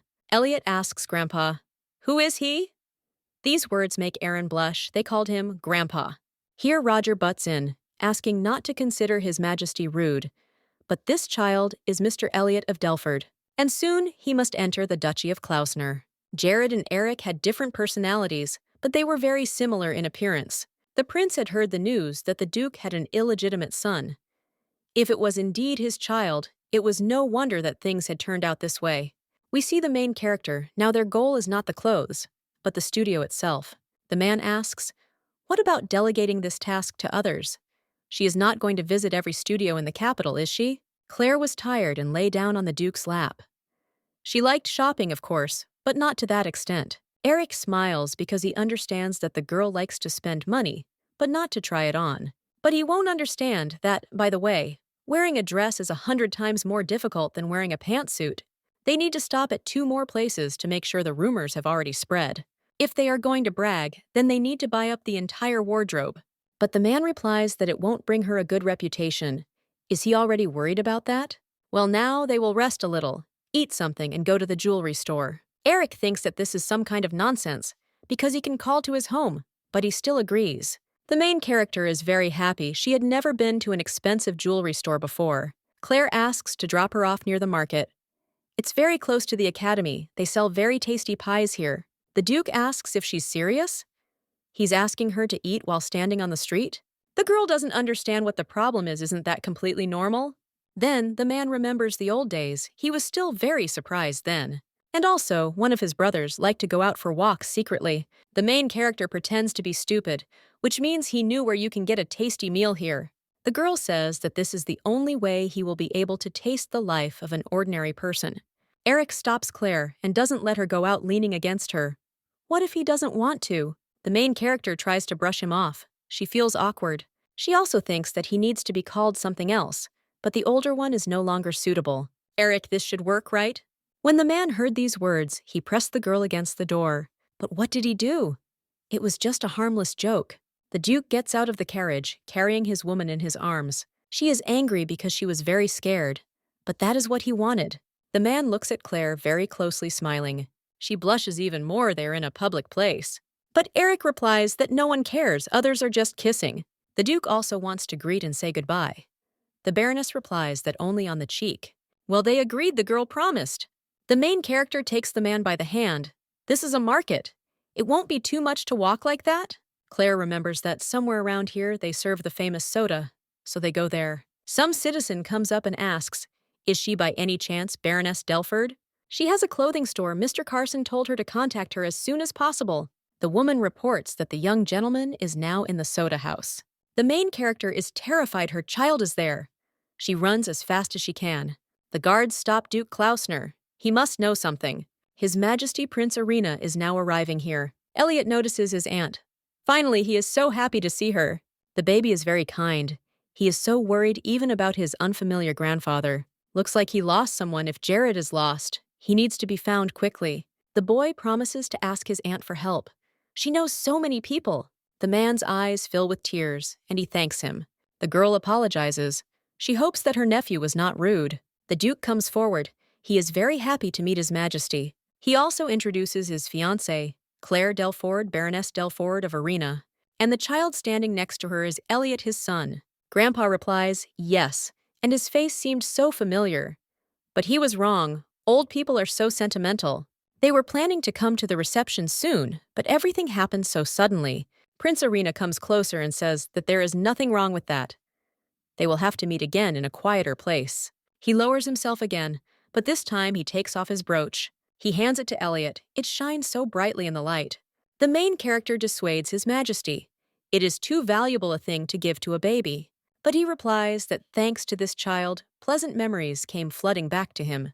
The man is very glad that they met here, but it's time for him to go. He needs to rest a little more. They finally got outside. It was a public fact that Elliot looked like Eric. Even he was surprised, and the prince even more so. The kid asks why he was called his uncle's son. The main character thinks for a second what to answer. It would be okay to ask in return, is it okay if his aunt becomes his mother? But she doesn't know if that's true. Claire was a small world for this child. An aunt is an aunt, and she cannot become a mother. The Baroness still decides to ask if he wants her to be the mother and the uncle to be the father. Elliot reluctantly agrees. What choice does he have? Then Roger runs up how good it is that the girl was nearby. The evil gaze of his parents is now directed at him. He could not even imagine that Prince Arena would come to such a place. Their initial task was to come here to leave their contacts with the shop owner. The girl agrees it really could come in handy. Roger approaches and whispers in the boy's ear, "Baroness, you'll get angry." So much had happened that he had forgotten. But after these words, he remembered everything. Elliot is screaming at the top of his lungs. "You're a bad auntie. She didn't come home yesterday. He was worried." He climbs into Claire's arms and says he doesn't want his uncle to be a dad. The baby looks at the man with a very angry face. Word is already out. The ladies are discussing a public proposal with a signet ring. But considering how the old duke took care of his second wife, it must be hereditary. If she is a baroness, then the marriage is unequal. Will the duke really renounce his right of inheritance? But this is a completely different case. There is a special law between Rommel and Aaron, but to wait 5 years is a very long time. They said he fell in love with Claire Delford back in the academy. Even then, their relationship was complicated. And she's not an ordinary girl. Even if she doesn't have brothers, it's not easy to inherit the title directly, and also become the owner of a successful weaving business. And yet the question remains, what happened to Countess Schneider? The girl received a huge bouquet of beautiful flowers and a postcard inside. But she doesn't need him. The lady tries to calm the mistress down. "No need to cry like that, your face will swell." After that insult, Iris ran out of the hotel in tears, but not a single article appeared in the newspapers. As she was told, you can't go against the owner. Others also refused her, saying that she could come another time, and that she couldn't even buy an ordinary pearl necklace. All that simpleton has is a child and a lot of luck. Is it really her fault? Is it because she can't get over her embarrassment? The maids are also very worried about what happened to their mistress. They keep trying. If the girl keeps crying like this, how upset will her parents be? The lady claims that the Duke will be back soon. All the newspapers are lying. He is simply responsible. Even the maids joined in and started to encourage him. It must have been hard to hide it for 5 years and not let the problem surface. Of course, Eric did it out of concern for his mistress. When this is all over, he will definitely come back to her. Can people break up because of a small misunderstanding? Only Iris is not that stupid. He can't leave the mother of his child. The girl's hands begin to shake. She is completely exhausted. The lady is constantly trying to help somehow. If the Count's daughter had known that this would happen, she would have been born in Arena, and then she would have been able to give birth to an heir. But they can still communicate with each other like a noble gentleman and a friendly lady. The Countess, the young girl's mother, enters the room. The servants bow with a guilty face. They couldn't help in any way. The woman shows with one gesture that they are free and can leave. Katya sits down next to Iris, who is shrouded in sadness and sorrow. She strokes her head and feels sorry for her poor thing, her broken heart. The mother reminds who she is, the only daughter of Count Schneider. But what does this title give her? If she had known, she would have at least snuck into the bedroom that day. Then he wouldn't have been able to meet the Baroness. The girl was the first to please the Duke. Before that vulgar, rich woman, she loved him more and tried very hard to earn the right to be near him. The mother takes her daughter by the hand and asks her not to worry. She will not be able to become Erich Klausner's wife. Katya promises to take care of everything. The main thing is to trust her.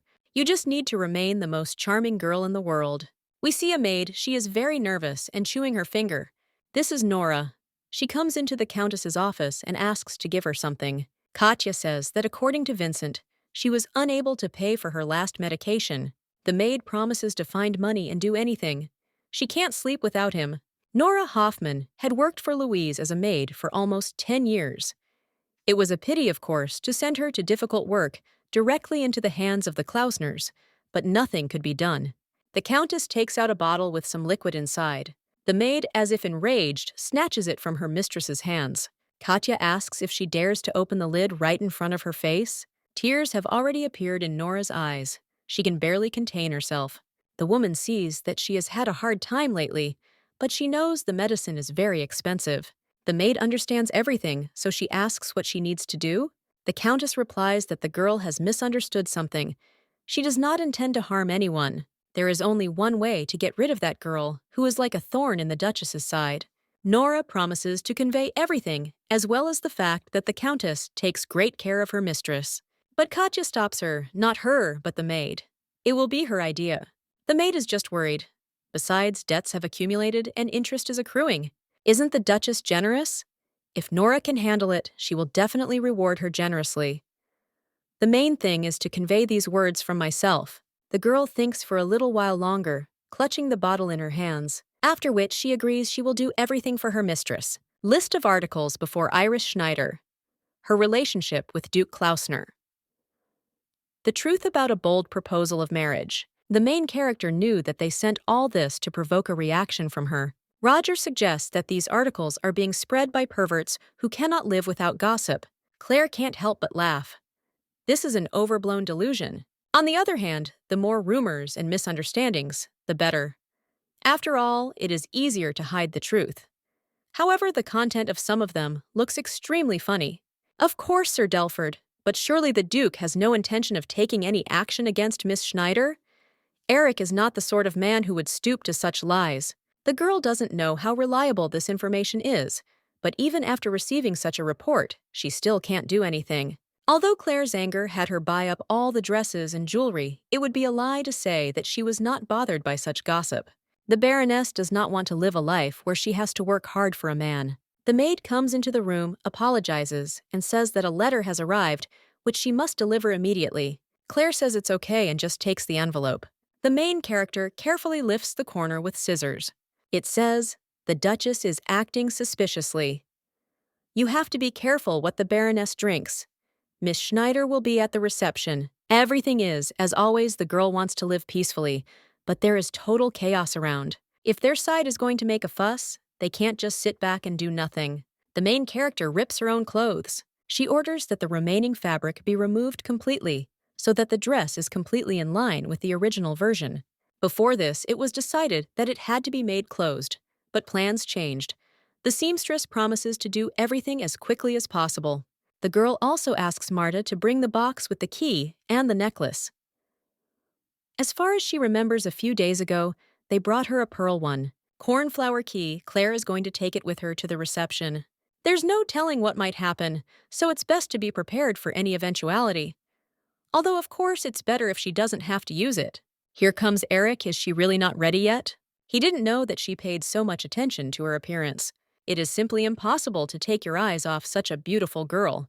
The man clears his throat and compliments his future wife. The girl simply doesn't want to hear chatter about how she doesn't have a similar situation and to endure comparative glances. The problem is precisely his approach to the issue, because people don't think that way. Many say he would prefer Miss Schneider. The Duke asks, "Who is talking this nonsense?" Iris is an unrivaled singer, but he doesn't even know what to say about her face. Claire is 1,000 times more beautiful than her. The ladies in the room were amazed by such a beautiful speech. The main character becomes even more embarrassed when he says that he fell in love with her, not only because of her appearance. When she calms down, she replies that she is pleased to hear that the girl barely touches the young man's chest. Indeed, their views converge in many respects. A man grabs a girl's hand and asks her not to make him look irresponsible. As he gets closer and closer, Claire stops him and says that kissing is forbidden. Her makeup must be flawless. The Duke does not listen. He replies that if necessary, he will correct it himself. Now it was time for the ball, and many noble persons had gathered there. The ladies don't understand why the orchestra isn't ready to play yet. Being late is not in the Klausner's style. Although his fiancée has not yet taken up housekeeping, and the Duchess does not like this engagement, so there is nothing to be done.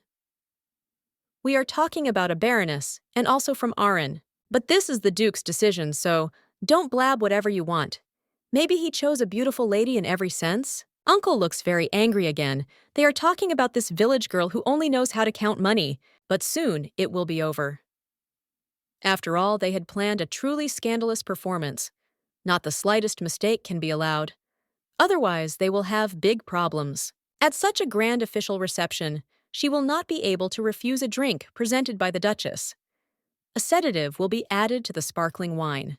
As soon as the woman starts to feel sleepy, she will be taken out into the garden, where men who have been prepared in advance are already waiting in a secluded corner.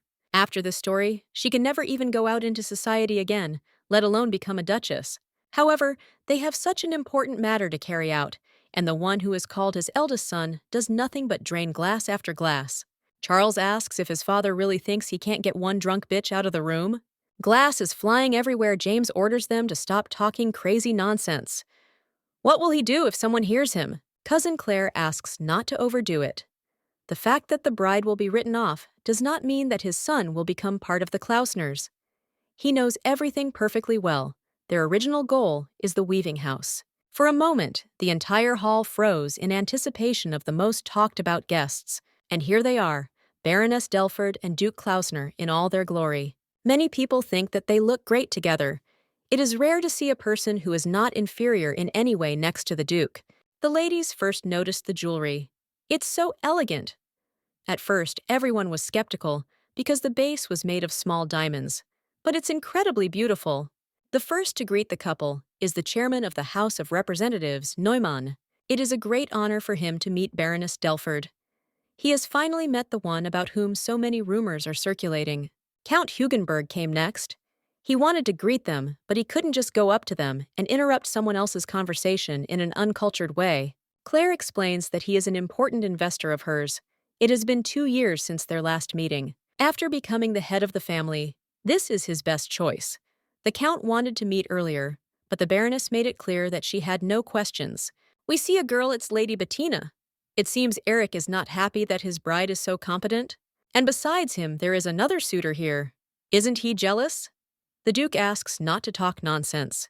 The girls are very happy to meet each other. The daughter of Archduke Manfred asks to relax because they will soon become one family. Her parents did not show up for the appointment because they felt that they would be stealing all the attention that should have been directed at them. They seem to find it easy to communicate with each other. Bettina even calls Claire sister.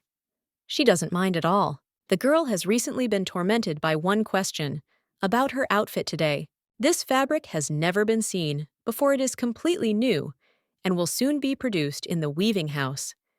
It makes the dress look very airy. Eric says that they can talk about business later.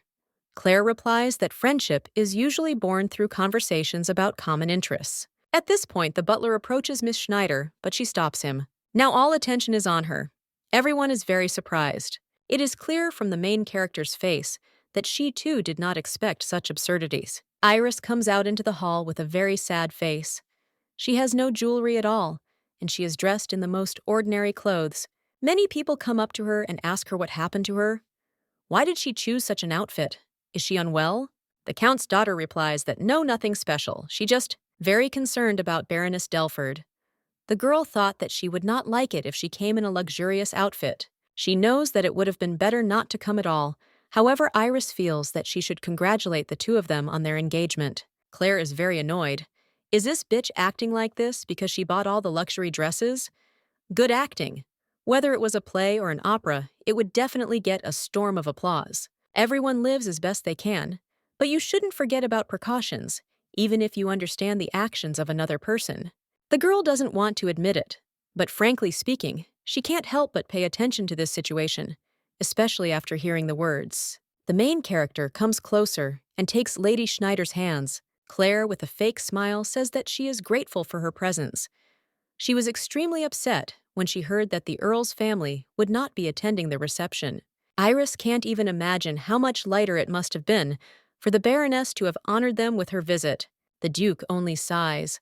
His wife has the gift of speech. The Count's daughter continues to play the soap opera, but Claire is not going to give up so easily. The main character takes off the necklace and apologizes to the girl. In this way, she wants to express her gratitude for Miss Schneider coming to this engagement party. Claire is a little sorry to give up the necklace since it was a gift from Eric, But it is better to sacrifice it than to listen to rumors that she took the dress out of jealousy. It is worth hoping that the diamond necklace will be the center of attention, which will stir up the entire high society. Its amount is difficult to even imagine. The entire fortune of the Count's family is not enough. The effect of publicity will be amazing.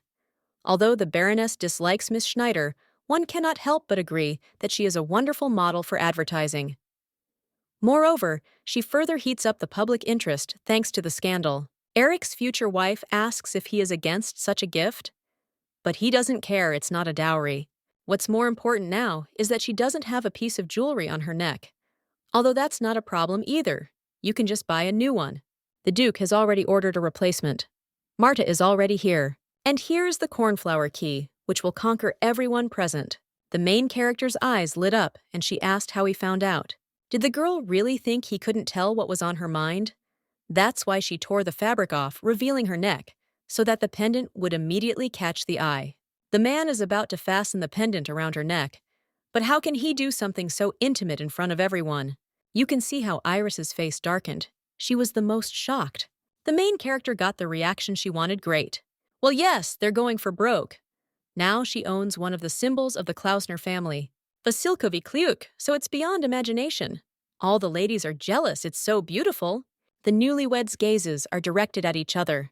They enjoy such moments. The man extends his hand, and the main stage of the ball begins the dance. Even the music started playing at the right moment. Incredible. It seems like she needs to get used to something like this, if Claire is going to marry him.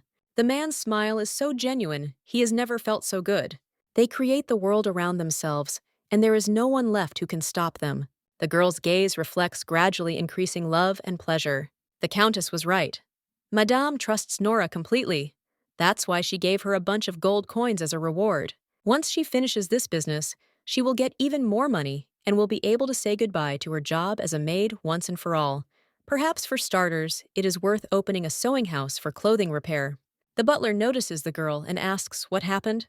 She replies that she came to carry out the madam's order. If she can handle this, she'll live happily ever after. And here comes the Duchess. She is very irritated and keeps shouting, "Where did Maria go?" She is told that she went to get the tiara that the woman mentioned earlier. For Louise, her appearance has always been a source of pride. So on a day like today, she has to look perfect. Then she asks to bring a belt of gold. But the maid says that the mistress is beautiful enough now. If there is too much jewelry, a loud bang is heard. If the Duchess said to bring it, then it must be done immediately. Nora also disappeared somewhere. She wanted to go away somewhere for a short while. A lady comes up and apologizes. She has been disappearing a lot lately. If she goes out for a couple of glasses of wine, that will add even more trouble. And here comes Maria. She apologizes for coming back so late. But she has urgent news. Marquis Belf, her elder brother, is looking for the lady. Now the Duchess's mood is even worse. He has some kind of problem. No one can do anything properly. All that remains is to take matters into his own hands. Before leaving, Louise orders that when Nora arrives, she should be told to wait in the office. The woman doesn't understand why they are going to the main building. Most of the rooms here are used for work, and the reception area is not a place where strangers can safely enter. How could her brother come to a place where even she couldn't go without a special reason? The Duchess suspects something is wrong, so she asks where they are going. In order not to give the mistress time to think, two maids grab her by the hands. Although she resisted, it was of no use. They had already managed to bring her to the door. There are already 3 people waiting there. Charles James and Duke Klausner. Eric looks very angry and disappointed, his gaze filled with contempt. Louise asks what's going on. Couldn't they just call? Why drag the man as if he were planning to organize a kidnapping? But he simply did what the 3 of them intended to do to his bride. The man throws the papers on the table. All the evidence is there. He was not trying to cause an irreparable blow with a scandal, but simply wanted to avoid a public insult to his mother's honor, so his actions differ from theirs. When sending fake letters, they passed through several hands so that the source could be hidden. Well, in addition to Louise and James, Nora and Josiak, who came up with this scheme, know about this. The Duchess plays the victim. She asks what he is talking about.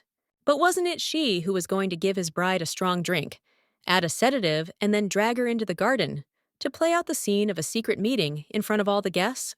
It would be fine if they tried to pass it off as treason, but in reality, their plan went much further. These two are trying to justify themselves. Most likely, the Duke received incorrect information. Then the witness comes forward. It turns out that he also heard everything incorrectly. This is Maria. She served Mother from the very beginning on his orders. This leaves Louise in shock, as if her whole world has been shattered into tiny pieces. She certainly amazes Eric. Did she really think he would just leave her alone? He did it not to spy, but for protection. Even today, that was his intention. If their plan had been carried out, both she and the Marquis of Belf's family would have been wiped off the face of the earth. The man had already told her twice not to get involved with his future wife. But despite the warning, the woman was still planning something so insidious. Does Claire really look like a complete fool in their eyes, who would drag her lover into her fiancé's house in an attempt to prove the sincerity of her feelings? The Duchess doesn't understand why he believes her. He lived with her for much longer. After her husband's death, she relied on him as she had previously on her late husband. Eric is the second person she loves more than anyone else in this world.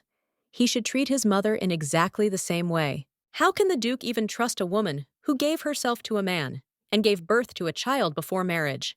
The head of the Klausners changes his tone. He asks not to say anything more. Louise is hysterical. He must trust her.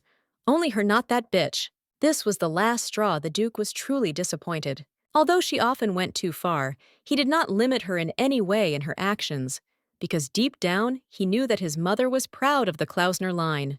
Eric wanted her actions to always show that she was worthy of the name, but now they are vulgar and shameful. Therefore, from today onwards, Louise will be stripped of her title of the Klausner family. He is the head of the family, and his decision is the law that everyone must adhere to. Does she really mean nothing to Eric anymore? Does he really consider her a waste of space? Well, the man is not going to tolerate this any longer. He orders that the Mesdames be taken to her chambers. Before she left, she managed to make some noise. Why, because of some insignificant daughter of the Baron, is he treating her like this? Wow, finally the Duke's head is hurting. Everything is so complicated. Here, Eric remembers that there is someone else left. He casts an angry glance at them. James apologizes for being too short-sighted. He begs for mercy just this once. The Marquis should consider himself lucky because he managed to forge his signature and handwriting. This is a serious matter, so Eric must tell Claire. At least he will have a chance to stand trial.